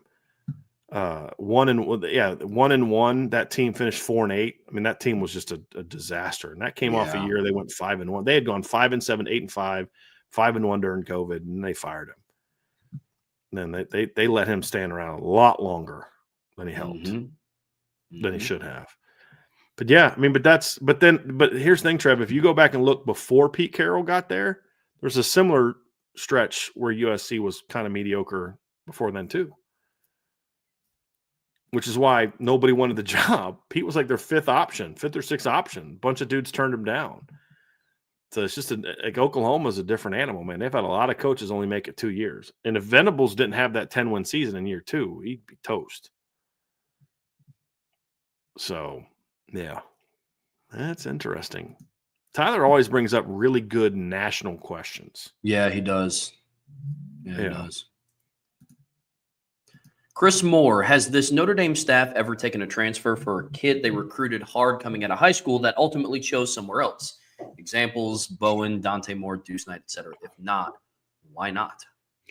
Well, they just did. Devontae Smith from Alabama is that, because now they didn't recruit him at Notre Dame, so I can only talk about the current Notre Dame staff. But yes, they recruited Devontae Smith. Marcus Freeman talked about that Monday, Trev. He was talking about how they got to know him, not just because he's from Cincinnati, but they were recruiting him when he was an underclassman. He was sophomore, junior year. They were still at Cincinnati. And so obviously there was a connection there. Chad knew him. Coach Freeman knew him. Mickens knew him, not quite as much. But Mickens recruited him at Notre Dame. So, he was coming up. Mickens offered him out of high school at Notre Dame. Didn't get him. So Freeman's and Chad recruited him at Cincinnati. Mickens recruited him while still at Notre Dame. Other guys we haven't seen, but the other thing is there aren't a lot of guys that Notre Dame recruited out of high school that they had a shot at that have jumped in the portal. Keon Keeley hasn't jumped in the portal. Peyton Bowen hasn't jumped in the portal. A lot of the guys they recruited haven't been in the portal, and the ones that have jumped in the portal have done so because they haven't done anything. So, I mean, I know for a fact there's guys that if they jumped in the portal, they would go look at, but I mean, those guys are all young. I mean, think about it. Their first full recruiting class is Kenny Minchie's class, which is Jeremiah Love's class, rising juniors. So, and the guys that had played well, if they jumped in the portal, they'd cost you a whole lot of money. So I think that's a big reason for it, is that right there. And I think we'll see more of it. But the other thing too is, man, honestly, do I really want a guy or a lot of guys that chose another school and they're coming back to play for us because it didn't work out for them? Hey, man, we've moved on. We've had success. You're coming here now because you didn't have success there, and now you want to come play for us? I'm good. I'm good. That's kind of how I feel now at certain positions. Is like, yeah, I feel that way, but I'm still going to take that guy because he's really good. But like Dante Moore, when Dante jumped in the portal, why would you recruit him? You already had Kenny and CJ. There's no need to recruit him. Deuce Knight hasn't jumped in the portal. Peyton Bowen hasn't jumped in the portal. Keon Keeley didn't jump in the portal. Now they did try to recruit CJ Williams. Kind of. They talked to him, but he wasn't a guy that they ever pushed for because he hasn't been very good.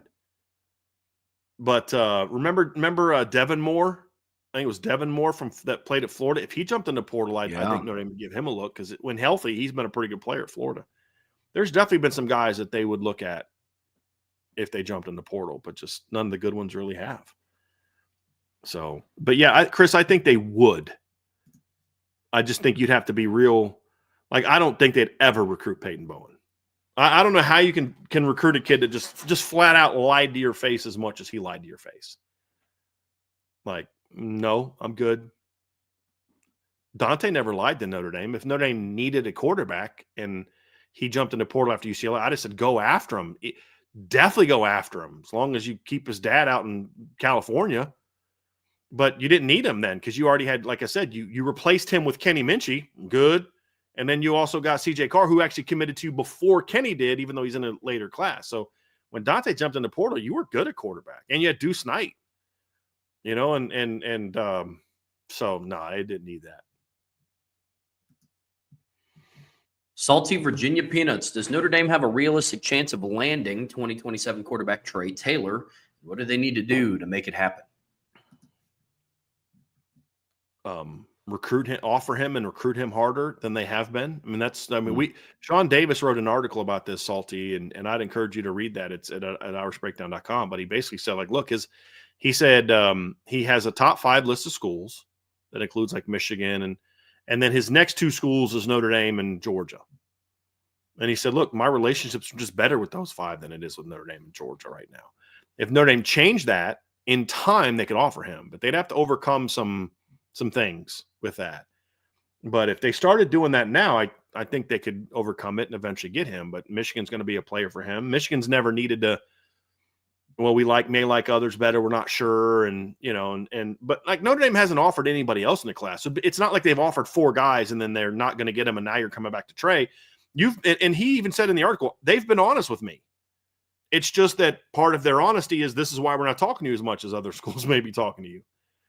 And, you know, so I think if that changed during the visit and then they ramped it up over the next couple months when he makes his decision this summer, I think they'd have a legitimate shot to get him. But Sean and I were talking last night. He said that I don't know who said it, but I think maybe somebody in the show said that if Notre Dame offered him, or maybe it was on the board. If Notre Dame pushes for Trey Taylor to get him on the spot, 6 months ago, a year ago, maybe. Right now, I don't know if it'd be on the spot. Maybe they could get him to speed up his process a little bit.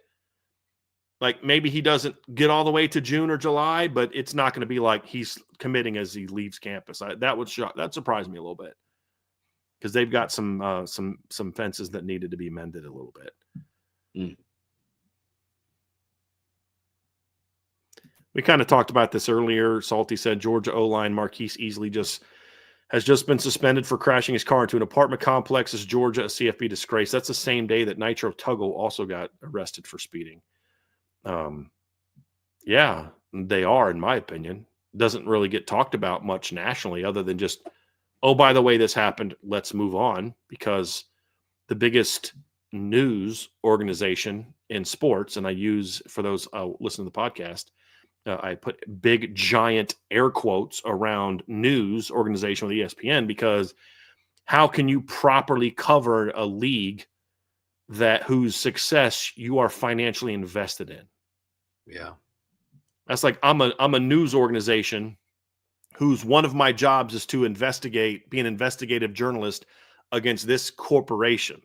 It's one problem. All of our pensions are invested in that corporation. So me doing a hit piece that's legitimately going to go I'm now putting my financial future at stake. That's the equivalent of it.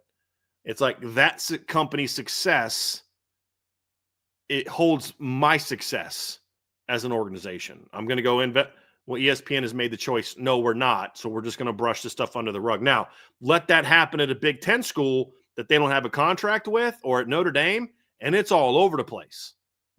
There'd be ESPN to be all over Notre Dame's campus right now if two Notre Dame, I don't even want to throw names out there, but two Notre Dame players would have gone and done the exact same thing. It'd be front page story because they don't have a financial interest in Notre Dame.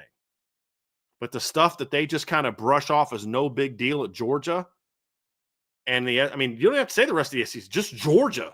It's kind of disgusting. Somebody put a graphic up. I think Brian Smith showed me this. In the last 2 years, they've had more players arrested than they've won football games. Yeah, since January. They've won a lot of football games. That's kind of sad. Yeah. Yep. It's kind of disgusting. Yeah. That's why I said earlier, I don't know how you can, I don't know how you could justify that as a parent. Yep.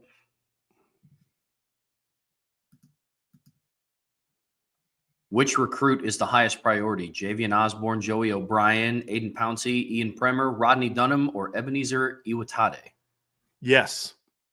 Good answer. Yeah. That's my answer, Salty. I mean, look, you're trying to win a national championship, so they're all a priority. You get as many of those guys as you can. With that? Yep. Who do they want at defensive end, Rodney Dunham or Ebenezer Iwatade? Yes. Yes. Who do they think could be more impactful? Both. Yeah. Yep. And then this is one that is going to give me a little bit more nuance.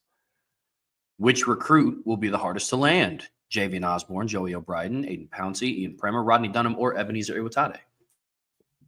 I think of that group, it's Pouncey and Dunham, because I think they're from areas that are just notoriously tougher to get kids out of. Now, I know Dunham's from North Carolina, but he's got Georgia after him, Clemson, South Carolina. Like, he's got those traditional Southern powers are after him. Notre Dame got on Iwatade a lot before a lot of those teams jumped on him, which helps. Pouncey is a DB from a public school in Florida that just history has shown that's a tough pull. Javian Osborne from Texas, they've landed a couple running backs who are pretty good from Texas the last couple of years, with Kedron Young and Jadarian Price and Joey O'Brien, defensive back from the Northeast. They've done pretty well up there. I think Notre Dame right now, just go look at the intel piece. Ian Premer's the one I know the least about as far as their chances. I know that they love him, love that kid. I don't know what his feelings are towards them. And when I say that, it's one of those ones where it's not like, I don't know if he likes him or not. I genuinely don't know what his feelings are about Notre Dame. I know what their feelings are about him. They love him. So it's hard for me to say, like, that could be a tougher one too, just because I don't know. He may commit to them tomorrow. I've honestly have no idea what he thinks of Notre Dame. I was being hyperbolic with the committing tomorrow thing. I probably shouldn't have said that because I'm like, hey, Driscoll reported that Ian Premer might commit tomorrow. It's not what I'm saying. I'm saying I don't know. I don't know what he thinks of Notre Dame, so it's hard for me to say how easy or tough it will be to get him. So, but I think of that group, I think the toughest will be. And again, I still think Osborne could be a little bit tough too. I know that right now things are going great, but I want to see what happens when he goes back to visit Austin and things like that. But but they did a phenomenal. I don't know. I said it earlier. I've never seen a 180 quite like this in this short period of time with a kid. It's a tremendous job. Tremendous job. Salty Virginia Peanuts. Notre Dame is working hard to land 2026 DB Jaziel Hart from Roanoke, Virginia. Are Texas and Virginia the top two states for Irish recruiting? No, Texas is, I would argue, is yes. Virginia, no. They're not top two. Now, I do think that I wouldn't even call it DMV because I don't know that Maryland and Delaware or DC or however you want to call the DMV matters as much as the Carolinas. I would say like that mid-Atlantic region is more so the focus. So it's just like Virginia, North Carolina. I think that's a big focal point. I would argue that North Carolina right now is ahead of Virginia in top states. But they would like to have a lot more success in those states for sure. In Texas, I think you could argue is arguably their top state. Like people pointed out, Brian Smith did this, and he said they had 20 offers on Pot of Gold Day to California kids. I don't think that was necessarily just about thinking that's your number one state, although it's a great year in California for high school recruits. I think it was also just about letting that dude that used to be here and is now out there running his mouth that, hey, you know, we're all here now. You know, good job, you know, picking at our skeleton of what you left behind, but we're good now. We're back to full strength now. Watch your back. Because whatever momentum you're going to get now is going to go away in October when you get destroyed at our place. Can't wait for that game. Man, I'm just saying. Cannot wait for that game. Yeah, just saying. Just saying. John A1, if Cam Williams makes a jump to the level the staff feels he needs to take starter level snaps, will he be first, second, or third in receiving production? I still say third. I still think he'd be behind Greathouse and Malachi. But if he's playing starter level snaps, Cam is going to be very good. And I could see a case where he finishes ahead of one of those two in yards. I think he finishes behind both of them in catches. Yeah, I think it'd be more of a next year you don't go back to the portal at receiver because you've got Greathouse coming back, Faison coming back, you know, but you also have, you know, Cam, Micah Gilbert, Logan Saldate. I mean, Elijah Burst was really impressive the other day. You know, Scrap Richardson going into year 2, Jerome Bettis Jr., and then whatever you're landing in this class, you could see a scenario where if those two young sophomore, those three rising sophomores really have good seasons, that at most maybe they go for one receiver in the portal next year, but it won't be as big of a need. But he could be top 3. First or second's asking a lot over 2 much more proven, also very talented players. Like this is the thing, like Cam, I think has the most just God-given ability of anybody that they have.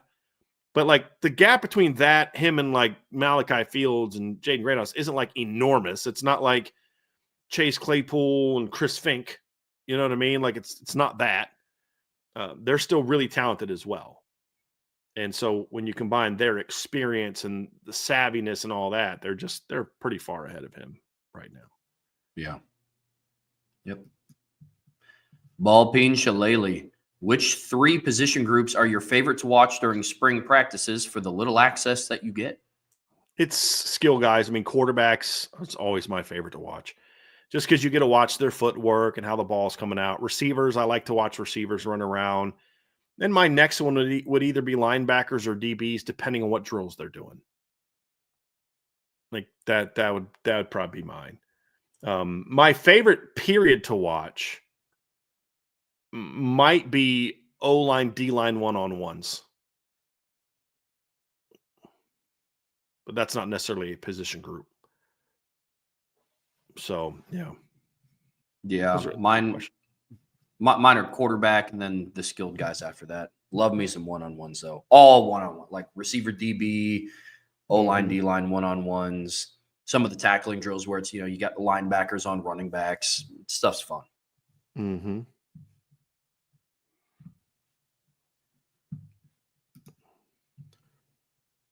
Peter Wazanski. Sorry about that. Would be my best guess. Wazanski, I guess. Yep. Sorry, Peter. Sorry, Peter. We're both sorry. We both probably butchered it. Sorry, man. Sullivan Absher is now listed at 6'8". He was 6'7". Did he grow, or does Notre Dame not provide accurate heights and weights? Well, the roundings are different. That's the difference. And they had about 5 or 6 guys gain an inch, and like Jalen Snead all of a sudden is now 6'2". I think last year's listed as 6'1" because they used to do halves. They used to do like 5/8 and halves and all that. Starting last year, they started to round. And so basically they rounded some guys down last year. So Like if they were still doing halves, Sullivan Absher's height and weight would be the same. Height would be the same. It'd be 6'7.5". But last year they rounded him down. This year they rounded him up. Last year they rounded Jalen C down to 6'1". This year they rounded him up. That's basically what it comes down to. Because like Bodie Cahoon gained an inch, lost an inch. Steve Angeli gained an inch. There's a couple other guys. I made a note in there of like lost an inch, gained an inch. It's just they rounded them differently this year. Now, some guys, some of these younger kids are still at the age where they may grow a little bit. So, that could be it too. But a guy like Sullivan Absher, I don't think he grew this offseason. I just think they rounded differently. I don't think Steve Angeli grew this offseason. I think they just rounded differently. Like that's just, you know what I mean? So that's really what it comes down to. Yep. Agree, DK. You never round down. I agree completely with you, man. And then Salty said, if you have a good season, you get rounded up instead of down. Could be it. It's arbitrary is any other reason. Jeremiah Love's going to be 6'5" by the time he leaves Notre Dame. That's right. they'll just keep her. That's right. Absolutely. Ballpeen Shillelagh, what did you make of Clemson going down to McNeese State? And what do you think McNeese's 2-3 zone has the potential to throw off their next opponents? I didn't watch the game. I'm just going to quickly say something about the 2-3 zone. And then did you watch the game? Okay. No, so but I've been high on McNeese. 2-3 zone has always been a tricky, especially if you have some length, has always been a tricky defense in the postseason. Remember when Syracuse was making some deep runs under Boeheim when they didn't really have great players, like in the post-Carmelo era? Like I think of the Final Four team that played against Michigan in the 2013 tournament. They didn't have any stars on that team, but that 2-3 defense made life heck for people. So if you can run a good 2-3 defense, I think the postseason, it can be a lot tougher for teams to perform against that, especially if you're having an off shooting night. Because the best way to really beat a 2-3 zone is to be able to shoot and drive and kick. And Clemson obviously wasn't able to do that, I would assume, based on how the game turned out, because they lost by 2, but looking at the box score, it wasn't that close for most of the game. So, and did you pick McNeese to pull that upset? I didn't do this. Is the first year I've ever not done a bracket, Trev. I didn't do a bracket this year. I did pick McNeese. 1, this was a down year for the ACC, and 2, this is going to sound super silly, but I think every year there's always like that 1 or 2 teams that they just go into the tournament with just immense vibes. And honestly, McNeese State, they have he's like the first manager in college to have signed an NIL deal, just because it's video of him went viral, just like walking out carrying like a gigantic speaker, and the entire team was behind him just getting hyped before their game. And I was like, this team's going to make it to the Sweet 16 for no reason. I'm like, well, they got to get through Clemson. I was like, I'm picking McNeese. Here we are. Like, it was a rough day for the ACC yesterday, man. Sure was. Yeah, sure was. It's going to be a rough day for Memphis right now too. They're down 9 with 2 minutes left. See, the good part about not doing any brackets is I can just tell you, yeah, I would have picked that team if I had done a bracket. Absolutely. Yeah, I would have picked Baylor to beat Mississippi State. Of course I would have, if I would have done a bracket. But I took this year off. But I took this year off. That's right. And that would have clearly been my pick. There were some other upsets. I definitely would have picked. Let me go to yesterday's games. Had I done a bracket, I definitely would have picked. Let me see here. Let me pick an upset here. So McNeese State. I'm with you. I would have picked McNeese State. I definitely was going to take Drake and all their free throw shooting problems to pick Missouri. And I absolutely would have taken Arkansas and Creighton to win their tournament games. Of course. Of course. That's my story, and I'm sticking to it. So you have no evidence otherwise, because I've given 0 opinions on any of those teams to anyone on the planet. So I can lie right to your face, and you can't prove me wrong. But I can also admit now that I'd be lying right to your face if I thought about any of these games and before they were played. So, but I did find the trash can thing like, really, this is what fueled your season. Okay, you're about to get whooped by St. John's, but okay, And then they came out 7-0. I'm like, dang, this trash can thing is legit. And then St. John's like, we're good, we got this. It's pretty much how that game played out. And I watched a little bit of Michigan game. They were killing San Diego in the first half. And then second half, that game got really interesting, man.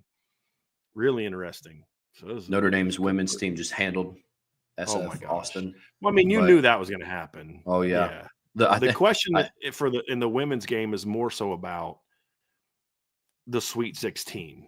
Like, I fully expect them to kind of handle their first two opponents.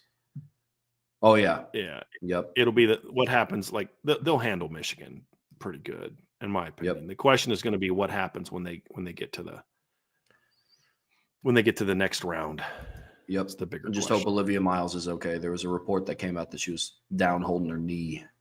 So no, that would suck. Yep, she walked off the court under her own power, but hopefully she'll be all right.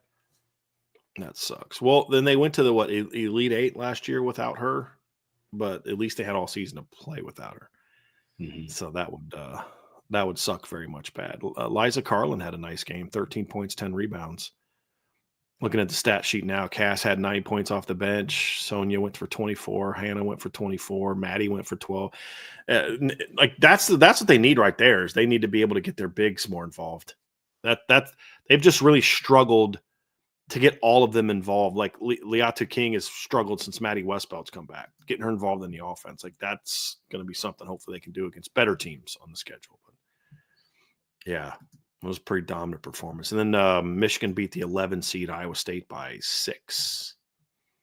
So they beat them, outscored them by 9 in the fourth quarter. So they were up 6 in the first quarter. 11, so they were down 5 at halftime. They were down 3 going into the fourth quarter. And then outscored Iowa State 27-18 in the second half. So always fun to beat Michigan. Always fun to beat Michigan. In any sport. Like, I don't know anything about the sport, but I'm glad they beat Michigan. That's what it is. How do you pronounce that sport? Okay. Equestrian? Cool. But they beat Michigan. That's what matters. Look what they beat him in equestrian. Go Irish, baby. That's so good. Oh, that's so good. Oh, man. Salty Virginia Peanuts, what role do you foresee Kennedy Urlacher in this season? At the very least, he's going to be a special teams nightmare. But I think Kennedy has a role on defense. Now, will that be every game? Will that be teams that are more run-oriented? That's going to be determined by how well he can learn to cover and handle, being patient in zone coverage and not just thinking, I think I might have seen the running back take a step towards the line of scrimmage, so I am gone. As long as he can avoid that, and just be, hey, look, man, deliver those blows when that's what you're asked to do and you've made a proper read. But as long as he can do that, then I think Kennedy's got a shot to play a decent amount for them on defense. But at the very least, he's going to be a special teams nightmare for Notre Dame this year. Yeah, absolutely. Absolutely. Salty Virginia Peanuts, when will Malachi Fields arrive? And during summer, will he work with the quarterbacks on routes and timing? Yeah, I mean, they get a few weeks off at the end of the semester, and then they're back during summer school, and they will be throwing a ton together during that stretch. A ton. It is a lot easier for a quarterback to get on the same page with a one wide receiver that's out or two than it is for an entire unit to get used to a quarterback that they haven't played with. Because then that quarterback has to now get comfortable with Riley Leonard, the entire receiver room, compared to them just all focusing on getting used to this one guy. Yeah. So I think some of the stuff about all the receivers they're missing this spring's a little bit overplayed. The only guy that just flat out will not be out there ever is Malachi. That's it. Everybody else is going to be there to some degree. True. So it's definitely a lot different than last year where all the receivers and quarterback were impacted because the one quarterback wasn't out there. And now he has to spend the whole summer getting on the same page with everybody. And that was a little bit more challenging. Yeah.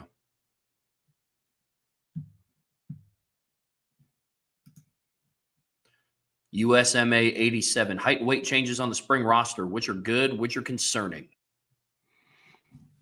I think the only ones that were concerning to me that off the top of my head was obviously Logan Thomas losing 11 pounds and being down to 213.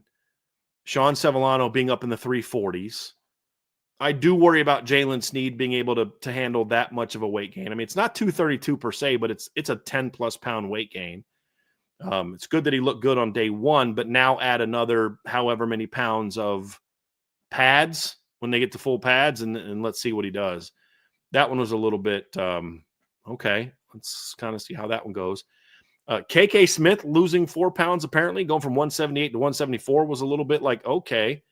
But also with some of that, it's like you kind of got to take it with a grain of salt. Because like I remember in the past, I had a dad call me and he's like, hey, just so you know, my son's weight is listed at so-and-so. And that's because when they did the weights, he had just coming off of like a bug where he had just been puking his guts out all weekend. And he lost 7 pounds because of an illness. And now throughout the off season, he's only this amount of weight. And it's like, well, you know, maybe that's happened with some of these guys. Maybe that's why Logan Thomas is a 213. Who knows? Because Trev, you went through it. I went through it. Angela went through it. Like the Midwest got hammered by the flu, you know, this spring. So, I mean, who knows? That could have been when they did heights and weights the last time they did measurements. That's what Logan Thomas went through. I have no idea. But that was concerning, a little bit concerning for me, for sure. Some of the there's a lot of good ones. I mean, Cree Thomas putting on weight, Elijah Burst putting on weight, Jaden Greathouse getting down to 210. I liked that. I wouldn't mind him playing around 210. He didn't look a whole lot different. I mean, physically, he didn't look a whole lot different to me. He looked just as good as he did last year. Yeah, I mean, other than that, there weren't a whole lot of like, I mean, Brendan Vernon, let's see how it wasn't concerning or good. It was good from the standpoint of the best chance he has of playing is to get up to 290, but now I just need to see if he can handle that weight. Yeah, that's kind of where I'm at. Some of the, like Billy Schroff losing 10 pounds. Part of that's because he's coming back. He's kind of dealing with getting his lower body right from some injuries. You're going to lose a little bit of weight when that happens. Anthony Knapp didn't gain any weight. Well, I don't expect him to gain weight right now, because if Anthony Knapp was gaining weight right now, it'd be bad weight. Yeah. It'd be cheeseburger weight. So I don't want to see him gaining weight because he's going through rehab right now. He's not doing the powerlifting and stuff like that at the same degree other guys are. So overall, I was pleased with the changes outside of a couple of those that are kind of like, okay, let's see how that one plays out. I think it's funny that James Rendell is just like height weight wise, the dude seems like a beast. This is 6'6", 227.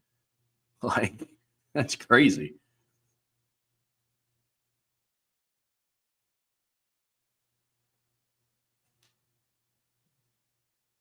Yeah, he's not small. He's a big punter.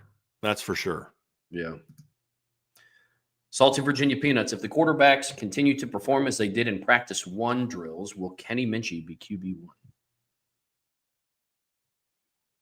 The quarterback battle will in no way be determined by how guys looked in drills on day 1. Nope. I mean, look, I said what I said on the first day. Of the guys we saw, Kenny was absolutely the best guy that day. I am not in any way, shape, form, or fashion going to answer a question that says, based on that, this guy will start or not start. And I would say that if Kenny had the worst day, I'm not going to, well, Kenny Minchie's out. He had a bad day throwing the ball during drills on day 1. He's done. Blake Hebert might pass him up. And I actually might take a scholarship and give it to Anthony Rizak. Like, not having that conversation. It's day 1 in drills. And so now, if Kenny Minchie wins the QB1 job, which he can, it's going to be because of what he does and the things that we don't see. And that's going to be true for the next practice we're at, where we're going to watch drills. What I cared more about than just Kenny throwing the ball was the way he was carrying himself. A lot more pep in his step, a lot more just kind of chest out, a lot more stepping into a drill as opposed to, oh, is it my turn now? Okay, I'll go. A lot more, no, I'm jumping back. I got this. No, I'm here. You got to go there. I mean, that's the stuff I even care more, because we've always known Kenny can spin it. We've been talking about that since I graded him as a top 100 player coming out of high school. Hey, guess what? A junior who I ranked as a top 100 player looked good throwing the football on day 1 without pads on. Well, duh. I mean, what were you expecting to see? So I was very happy with that. It's how he can, and that's what I talked about in the practice report was, yeah, he was throwing the ball really good, but the way he was carrying himself to me mattered a lot more. That's always been a bigger concern of can he spin it? mean, Trev, you've talked about this. Was it you talked about this at the Indiana game, and I know my buddy Jeff talked about this at the Georgia Tech game. He was like, being there for pregame, like, dude, that ball comes out of Kenny's hand now. Whew, man, that's impressive. Right. Like Mad 1-4-ND, command and control of the offense. That's key, 100%. That's key for Kenny. That's key for C, and that's the key for CJ. So, yeah. Agreed. They got a lot of talent in the quarterback room, dude. Sure do. A lot of talent. A lot of talent. Yeah. We'll answer a non-football question here now, Trev. We have to get to one. We have to get to one. Ball peen shillelagh, what is your favorite way to prepare a potato? Well, Ball Peen Shillelagh just recently upgraded to a Shamrock membership, so that's why I'm throwing him this little bone here. It depends on what I'm doing for dinner. I tend to like roasted potatoes, but good baked potato is good. But I like roasted potatoes, kind of cubed. But my overall favorite way is the way my grandmother would make them for me when I was a kid, and then for a little while there when I moved in with my grandparents for a little while back in 06 and 07 or 07, I think it was. But she would take a potato and she would just dice it down the middle, so it's like circles and about that thick. And she would put them in a oh gosh, I'm trying to remember the type of pan she used, but anyway, she'd put them in a pan, and then she would bake them and flip them over, and then she'd take a couple eggs and then crack the eggs on them and like cook the eggs onto the pan. That was really, really yummy. Mm. Yep. And I've tried to make it, and I just can't make it. And I'm a good cook, Trev. Like, I'm a really good cook, and I just can't. Some of the stuff is just you can't replicate. I get that completely. Yeah. Yeah, I mean, maybe it's because she used a cast iron skillet, and I'm more of a stainless steel, non-stick or non-stick kind of guy. But yeah, she used cast iron, and maybe that was it. I don't know, but I've never been able to replicate it, and I've been able to replicate a lot of things that she made. That can't do it. Can't do it. That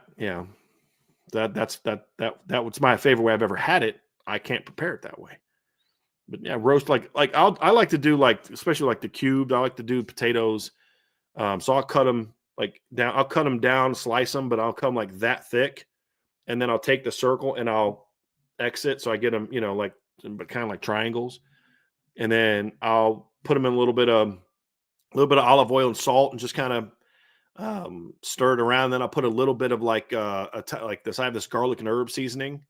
I'll sprinkle it in there, and then I'll stir them up, and then I'll just throw them in a pan and roast them, and they just come out nice and golden brown and seasoned well. And then I'll have those with like steak and mushrooms, and it's like, yeah, it's good stuff.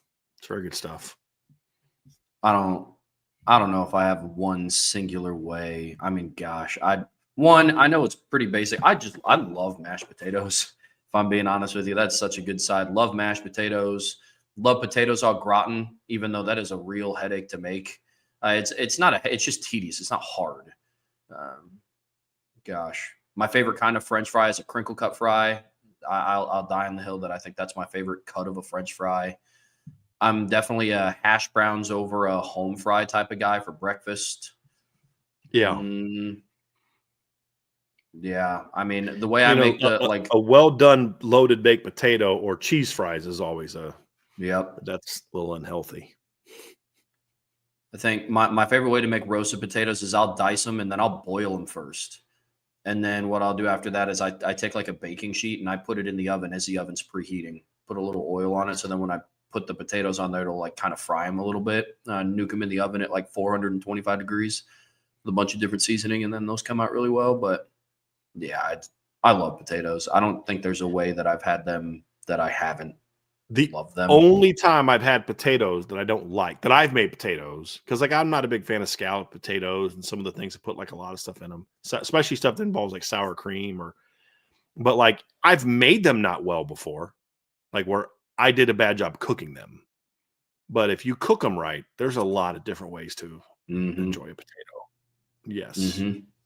My wife likes sweet potatoes. I'm not a real big sweet potato guy, but Angela, and I even like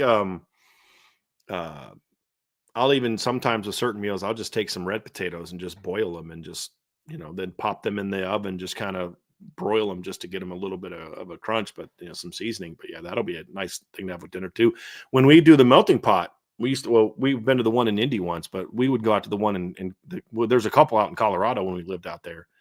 We'd go out there, but I used to love the potatoes they would have in their fondue because you'd get them in there with like the different sauce, and then they'd be nice and soft. Yeah. I like potatoes usually to be like on the softer side. There's not a lot of potatoes I like that are like, even the roasted potatoes I make, I still like a soft inside, like a little crispy outside and soft inside. Oh, yeah. And that's what my grandma could master with the potatoes she made, is like they'd have a nice brown crunch on them, but then on the inside they're just soft.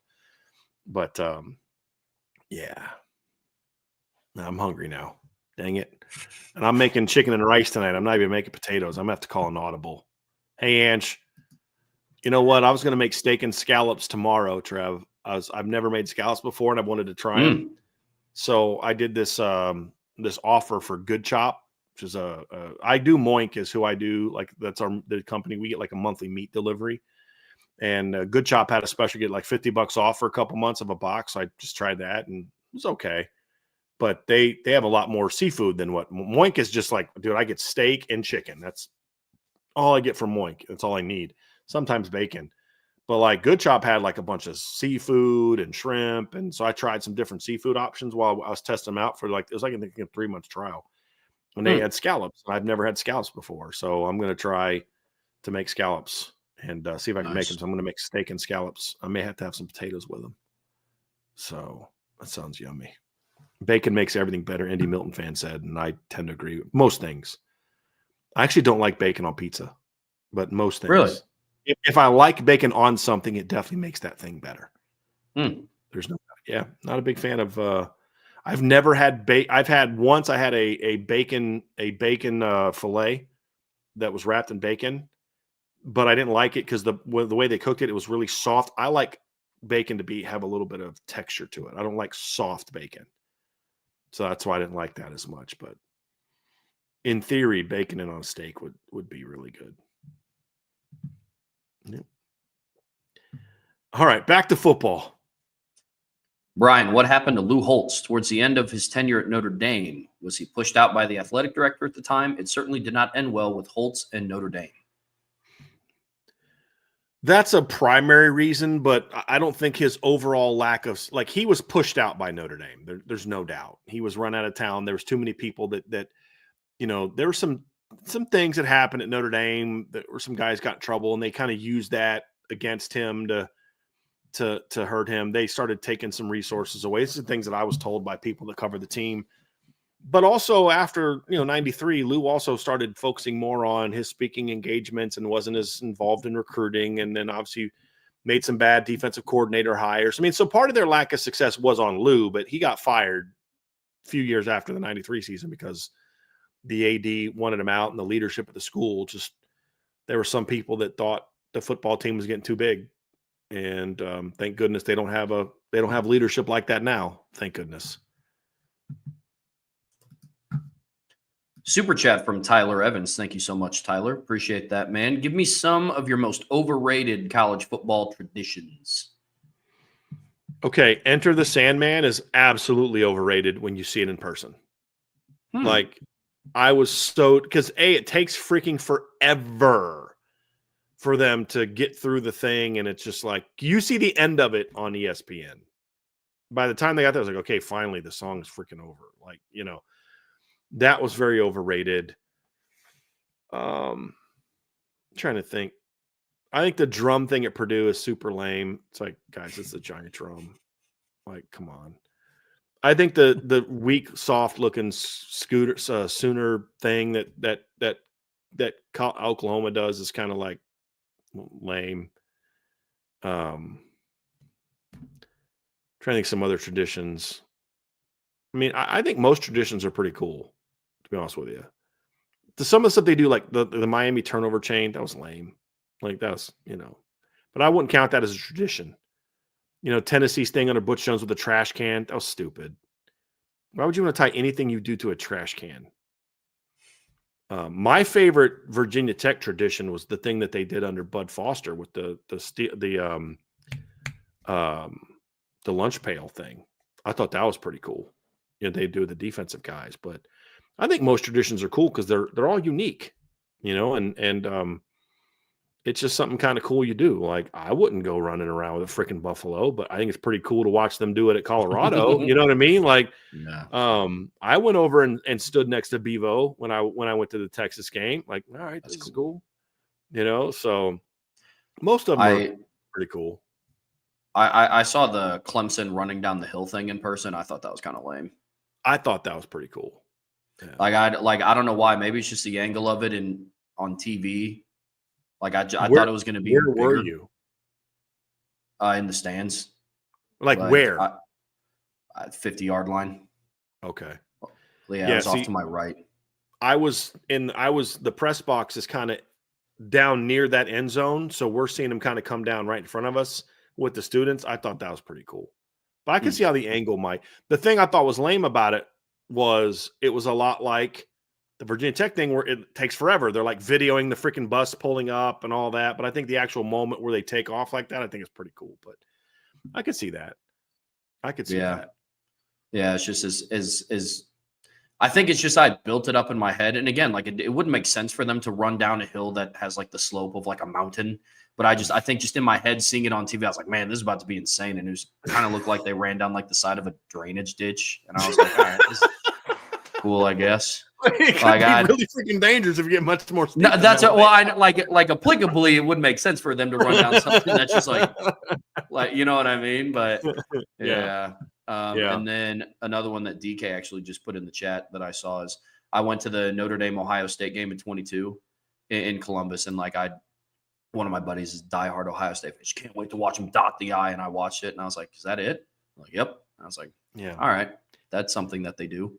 So I think that is something I thought was cool as a kid. The first time I saw it, because it was unique, and then after that, I was like, "Okay, I get it." Like, what kills me is the people that get fired up about like a season ticket holder that's like, "I can't wait to see him dot the I." Like, dude, you saw it once. That's about the only amount of times you need to see it. You know. But I like most of the band stuff. Like when Notre Dame's band does what they do to spell out the Irish, I think that's really cool. You know, I mean, so I like the band stuff. Somebody said the Texas A&M stuff is creepy as heck. It's culty. Yeah, very much so. Yeah, I haven't seen the Eagle at Auburn. I think that would be really cool. That would be dope. I think I'd like that. Yeah, I'd like that. I think I'd like that. And this just could be because of my lack of education, probably is, but I don't understand how they're War Eagle and have like the Eagle mask, but they're the Auburn Tigers. I don't. Yeah, it's Auburn. I don't. You know, they have the thing about that's kind of Auburn has too many traditions. Like they got the Tigers, they got the War Eagle, they got the stupid TPing the trees. Like you guys need to like pick one or two and kind of lean into them. You got too much stuff going on here. So yeah, I'm trying to think. Some of them I can't even think of. I'll tell you one of the coolest I saw was first time I went to Florida State in 2014. When was it Chief Osceola or is the Osceola the horse? I forget which one it is, but when he comes out there with the spear on fire, I bet that's so way sick. Cooler than the Trojan dude. Like, oh great, you stuck a fake sword into the 50-yard line. Hope none of your players trip on that, moron. But like, I thought that was lame. But when the horse comes, because I think horses are just incredible creatures, man, just incredibly graceful and powerful creatures. But to watch that dude come out with the spear on fire and just wham. And everybody, I'm like, okay, this is pretty freaking cool, dude. I'm not gonna lie to you. This is really cool. I thought that was pretty awesome, man. Yeah, that was pretty cool. That's pretty cool. Somebody said Matthew McConaughey is getting old. That's not a tradition, but yeah, seeing Matthew McConaughey in his lame little, flip, whatever that thing he has on is okay, dude. Like, it's enough. It's enough. This isn't about you. Why are you still on the sidelines 20 years later? Like, bro, like, come on. Yeah, some of those are. I'm trying to think of. Most of them are not overrated. What's Alabama's tradition? Do you have what's theirs other than just winning a lot? Do they have something that they do? I think after the third quarter, they all sing the Dixieland Delight thing. Like that's theirs. Okay. That'd be cool to see. Okay. Yeah. The Wisconsin jump around thing, I don't think is something that it's not something I would care to see as a fan. But if I was in college or if I was a Wisconsin fan, I think that'd be pretty awesome. Yeah. To be a part of. But as a non-fan, like whatever.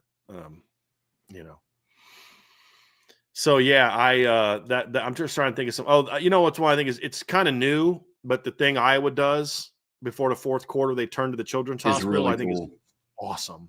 Yeah. Yeah. Yeah, that one's really cool. I love Rocky Top. Me too. I love Rocky Top, dude. The only thing I hate about Rocky Top is when you hear it, it sticks in your head for like a month. Like you'll just be walking around and has like, oh crap! Why am I humming that song again, dude? I'm telling you, ask Lauren once a week. I'm good for good old Rocky Top. Like once a week. Dude, why is this song stuck in my head? Yeah. Yes, I'm not gonna lie.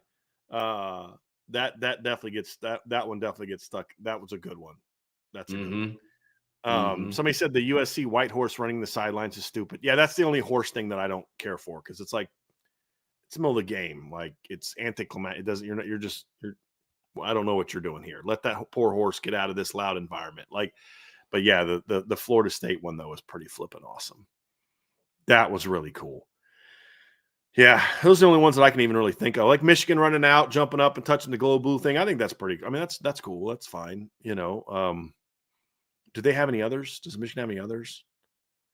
Like no. Huh? Other than cheating? I was going to say cheating. Does Notre Dame have any you don't like? So obviously there's the players touching the play like a champion thing. I think that's pretty cool. There's the singing the alma mater at the end of the fourth quarter. I think it's pretty cool. The band, doing what they do is pretty cool. What are some other traditions about Notre Dame? The Boomer Sooner thing is one I said earlier. That's pretty lame. The Celtic chant for Notre Dame is really cool. Yeah. Like that. Yeah. And then after the third quarter, they always do the thing. Now, isn't that something that Charlie Weiss started? I think that's because they when they did this, it was for Weiss. I think that's something Charlie started. I could be wrong. Here's a tradition that I think at Notre Dame is super lame. And I don't know if they did it this year, but the stupid marshmallow thing they do in the fourth quarter of the final home game, I thought was really stupid. Yeah. I hated that. It's like, seriously, people think this program is soft already. And your student tradition is to throw freaking marshmallows onto the field. First of all, nothing should ever be thrown on the field. Now, most students didn't throw on the field. They would throw them at each other. But then there's always that, one drunk idiot that wants to start launching them to the field.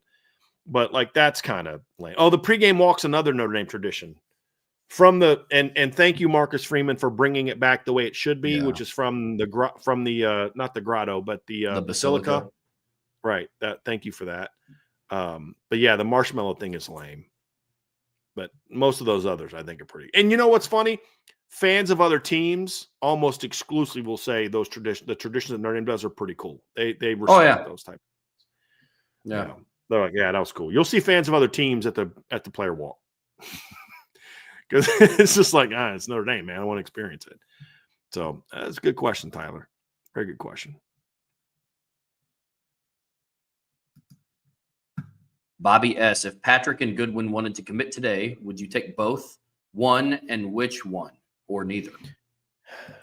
Well, it depends. I would definitely not take Goodwin. Taking Patrick would depend on, can I take a fifth offensive lineman? My fear with Gregory Patrick's a really good football player. The problem is if you take Gregory Patrick and then you say we're not recruiting anybody else, you literally just took 4 interior players. Now, you can try to convince yourself that one of those guys is a tackle the way that you convince yourself that Anthony Knapp's definitely a pure tackle. But I am worried about the tackle bodies. I mean, yes, you had three last year, but I don't know that it's a given that all 3 stay a tackle. What if somebody doesn't pan out? What if so I have concerns about the tackle depth chart in the future if you don't take a pure tackle. I just can't envision taking Gregory Patrick and then telling Akeem. Sean, correct me. It's Akeem Agboku, Claude and Puma, Felix OG. I can't imagine all those guys know this early. That makes no sense to me. Now, if you're going to tell me that they're going to take 5, I take Gregory Patrick in a heartbeat because he is an excellent player. It's just you got to build a class the right way.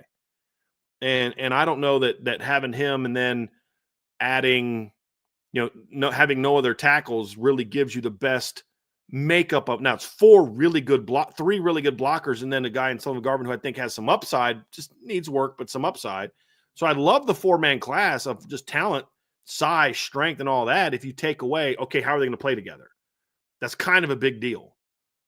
So that would be my concern. But I'd have no problem with Notre Dame adding Gregory Patrick to this class at all. He's a really talented player. I have a problem if you're going to add him and then not add a tackle. But Evan Goodwin's not the tackle that I would add right now, because I want one of the higher upside guys that I had mentioned earlier. That'd be my answer there. Fair enough. Benjamin Weiss. Hi, guys. Sorry, I never caught your take on the Michigan National Championship, believe it or not, but I know you count it. Yes, in my opinion, if you cheat multiple years, build a roster on false pretenses, it negates any later results.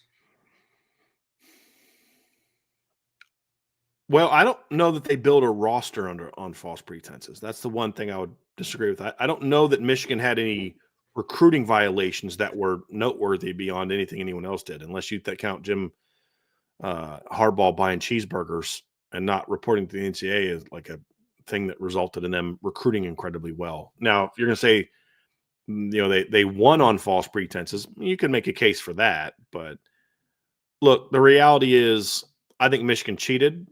I think they knowingly cheated. I think that anyone that says they didn't know is either lying or purposely chose not to know, which means they still ultimately knew. I think that forever puts a stain on their 3 years run. But the reality is what we also know is that they weren't cheating in the last several games of the season because it had been stopped and he had been taken away from the program. Now, you could maybe say they had some film of so-and-so, but had he collected a lot of Bama film before he got let go? Did he collect a lot of Washington film before he let go? And I'll say this again, did they cheat and no stuff was happening at Ohio State in 2021? Yeah. Is that why Aiden Hutchinson absolutely destroyed the Ohio State offensive line? No. So, it's not an easy answer. I personally would tell them that if you prove that they cheated, which I believe they've admitted to degrees that they did, I don't see how you can like, here's the thing that kills me.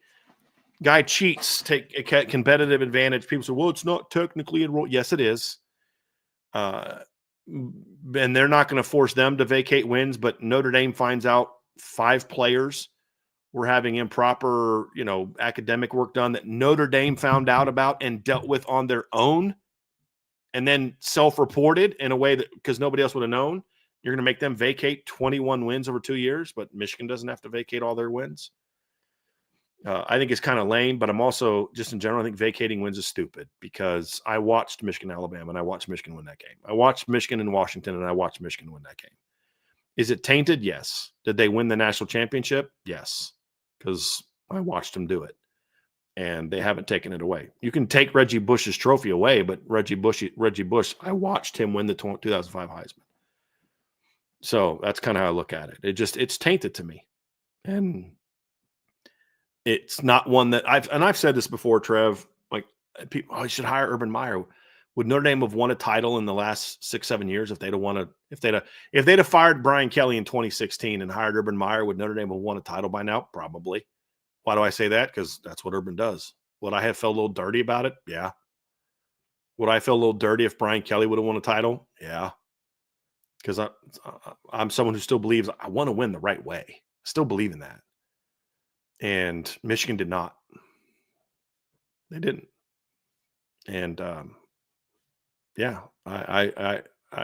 but I still watched them beat Alabama. I still watched them beat Washington. I still watched them beat Ohio State. And then what's your excuse for them beating Ohio State this year? So, yeah. Andrew Sokolowski, what teams are returning the best D lines? Andrew, that's not a question that I'm prepared to answer right now, just because I haven't done enough of a study. This, however, Andrew, will absolutely be something that we discuss in the offseason, like after the spring. Trevor and I are going to do a lot of national type of stuff, best D lines, best backfields, best quarterbacks, all that kind of stuff in the summer. So we will get back to that. So you'll have a chance to ask that one again. Actually, we'll have a show about that, but I'm not prepared to answer that one just yet.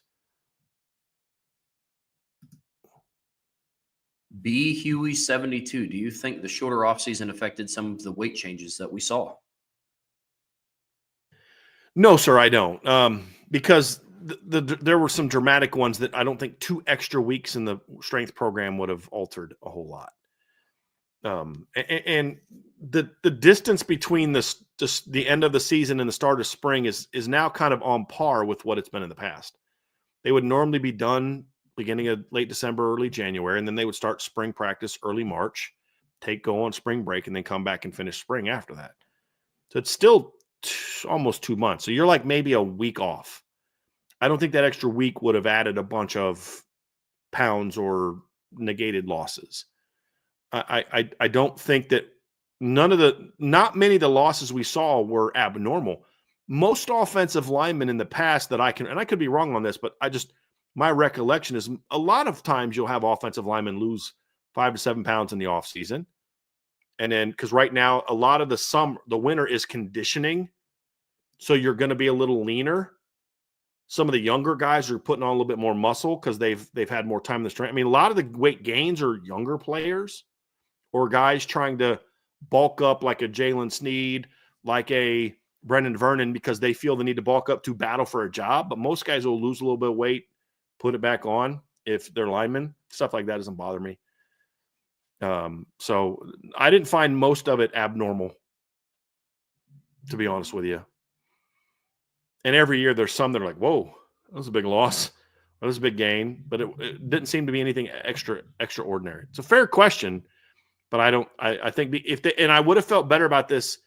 Like maybe you might be onto something if they would have started spring practice like in the beginning of March, like they normally do.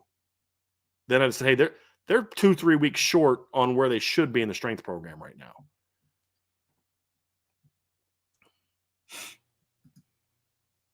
Isaiah Lehman, who is the most fun Notre Dame player you've ever watched? That's an easy one. That's Rocket Ismail. There is no one even close to Rocket. I mean, Rocket was the kind of guy, even as a kid, even as a 10, 11, and 12-year-old, whenever the ball was going to go, there's only been one other player that I've watched where I would have more anticipation to look forward to a punt than when Rocket was returning punts, or where I ever got kind of like, well, I'm not happy the other team scored, but they got to kick to Rocket now. You know what I mean? Like he was just lightning in a bottle. You'd see him line up in the backfield. You're like, ooh, you're just like waiting with bated breath for like, is he about to go to the house on this one? He was so much fun to watch, so dynamic and explosive. And man, he was still the most fun Notre Dame football. He's the most exciting football player I've ever seen. Reggie Bush is Reggie Bush and Tavon Austin are the next two for me. Like Tavon Austin at West Virginia was nuts, so much fun to watch. But and Reggie was second, but number one is absolutely Rocket. He was unbelievably fun to watch. Yeah. How about you, Trev? Because you didn't get to watch Rocket. So what's your answer? Mine's probably Golden Tate. If I'm being honest, like that dude was nuts. Like 08, 09 Golden Tate was so much fun to watch, man. I mean, honestly, now working his way up in the ranks, if he could do it again, it's probably going to be Jeremiah Love. Like if I'm just being honest, recency bias is probably a little bit in there, but it's just fun you never know watch. What he's going to do. Yeah. Like, you just never know what he's going to do. He's either going to jump over somebody or stiff arm him into the ground or beat everybody in a foot race. You know, I mean, like, he's got a busted up knee. There's no way he's going to go for, he's not going to be as explosive in the playoffs as it normally is. And then he goes for 98 yards. Well, but he's probably not going to jump over anybody and then he jumps over a dude at Penn State. And you're just like, all right, this is Yeah. This is ridiculous. This guy's unbelievable. Golden, But I get that, Trev. I get that. Yeah. Golden Tate was he did some like crazy stuff, like jumping into the band and just he would like shake off like 8 tackles and like get spun around and he's still going, and he's 5'10", out leaping entire defense for a jump ball, a Hail Mary against Washington State. How did that guy? Yeah. How did he jump a foot above everybody else? It's just like absolutely fun to watch, man. Absolutely owned Taylor Mays on like a hit across the middle into the end zone, or it's like a slant or something. I mean, returned that awesome punt against Pitt. Like he went crazy against Washington in 2009. Like just, I mean, Floyd was out. Michael Floyd was out that game, and he went crazy in that. And it was raining. Yep, that's the one I was talking about, like shaking off 8 tackles and getting spun around. That's the Washington play against Washington I'm talking about. Could you we talked earlier about what would make Notre Dame the favorite. You talk about which side of the ball do they recruit better. Imagine if Notre Dame went into this 2025 season with the 2029 pass catchers or 2009 pass catchers. Like, think about that. Yeah. Because it's Floyd and it's Golden Tate. It's also Kyle Rudolph. Yeah. Yeah. It's also Duval Kamara. It's like, Yeah. What's this team going to do? I mean, they had Shaq Evans as a freshman on the team. Go look what he did at UCLA when he left Notre Dame. He was a pretty good football player. Yeah. But just Tate and Floyd and Rudolph alone. I mean, imagine if Notre Dame's going into this season. The defense they have, the O-line they have, Jeremiah Love, a running back, Jadarian Price, a running back, Aeneas Williams, Keidron Young, and you had Michael Floyd in the boundary, Golden Tate to the field, Jaden Greathouse in the slot, and Kyle Rudolph at tight end. The college versions of those players. Yeah. Yeah. Yeah. Yep. All right, man. So let's do this last one, Trev, and then we're gonna be out of here. All right, my man. With the new faces stepping up to take impactful roles on the D-line, are there any or multiple with potential to replace Riley Mills' production, and can they grow into a championship level impact? Last part, yes, they can. There's a ways to go. Part of the reason I say championship level impact is because, and Trev, you and I did a show on this. We anticipate the defensive ends stepping up their game, which is going to help offset some of the production you're going to lose from your interior. You're going to get some of that off the edge, I believe. But, look, could Jason Onye, if his head's on straight, kind of replace what Riley did? There's potential to do so, yeah. I mean, talk about breakout players. He was a breakout player last spring. I mean, he was unblockable in the blue gold game, and that wasn't the only time he shined. I mean, he was a guy that impressed all spring. You talk about, Gabriel Rubio could potentially have that big breakout year. Could he be better than what Howard Cross was last year? Yeah, he could. Donovan Heinisch was already part of a defensive line that if everyone was healthy, Donovan Heinisch would have been a rotation player on a championship caliber defensive line if everybody was healthy. Could Jared Dawson be that kind of guy? I mean, Jared, I've showed this also. This isn't just hopeful, wishful thinking. I watched Jared. I put numbers together, and according to Pro Football Focus, Jared Dawson's pressures and sacks per snap played was significantly higher the last few years than what it was for Riley Mills and Howard Cross. He's didn't play as many snaps. So to me, it would be more of a group replacing the production, not just like one guy. But if Jason Onye went out and replaced and did look, Jason, a case could be made that through the first 4 or 5 games of the year that Jason Onye was their best defensive tackle. Certainly, you can make that case. It's debatable, but the fact that it's even debatable is we just don't know what he's going to be this year. I mean, because of all the stuff he's been through, you don't know what he's going to be, but just God-given ability. Does he have the tools to be that? Of course he does. Yes. It's a question mark, but it's not one and it's not one either, Trevor, where you need everything to go right. Everything's got to be perfect. Everyone's got to maximize things. No, you just got to play your game and stay healthy. And there's plenty of guys to do that. So I do believe that the D tackle group has a chance to be part of Can the defensive tackle room be part of a championship caliber defensive line? Yes. Just a lot more question marks about this group than there was last year. That's what I would say. What say you, Trev? I agree, man. Look, I've said the same thing about the defensive tackle unit as I've said about the safety unit. When you lose a guy like a Riley Mills, when you lose a guy like a Xavier Watts, the production replacement will be more of a group effort. And I think a lot of people, myself included at times, just want the easy answer of, oh, well, then just next man in. I think the replacement of some of these guys will be multiple people. I don't know if Notre Dame's going to have an interior lineman with 7.5 sacks like what Riley Mills had. But I think that amongst 5 guys, all of them could have 1.5 sacks. I think that's the more likely outcome than just one guy completely taking over. But there's potential in the room. It's the same thing with the safety position. Do I think that one person is going to get 6 interceptions next year like Xavier Watts had? No, I don't. But do I think Adon could get 3? Yeah. Do I think Stroman could get a couple? Yeah. Do I think Luke Talich could get a couple? Yeah, I do. I think it's going to be more of a collective group effort. But that's where I'm at with that one.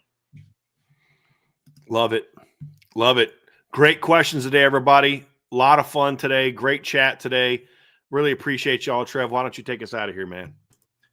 Yeah, you got it. Really, really fun submissions today, guys. Brian and I will be back again Brian will be back with Sean on Monday for their RTCF show. Brian and I will be back on Tuesday at 1 to continue covering Notre Dame going through their spring practice. But till we get there, folks, please be sure to hit that like button, hit that subscribe button, hit that notification bell, share this podcast with your friends and family. Anybody that you know loves Notre Dame and college football as much as you do. Whatever platform you watch this on, wherever you stream it on, whether it be Spotify podcast or Apple Podcasts, we greatly appreciate a 5-star review. But as always, the best way to support what we do here is go to boards.irishbreakdown.com. Check out the Champions Lounge. That's our premium message board. That's where all of the exclusive content comes out, all of the recruiting intel pieces. A lot of the questions that were asked today, a lot of those answers are already on the premium message board. So you can find all that at boards.irishbreakdown.com. Everybody have a fun and safe weekend. Until next time, that's Brian. I'm Trevor. We will see you back here very soon on the Irish Breakdown Podcast.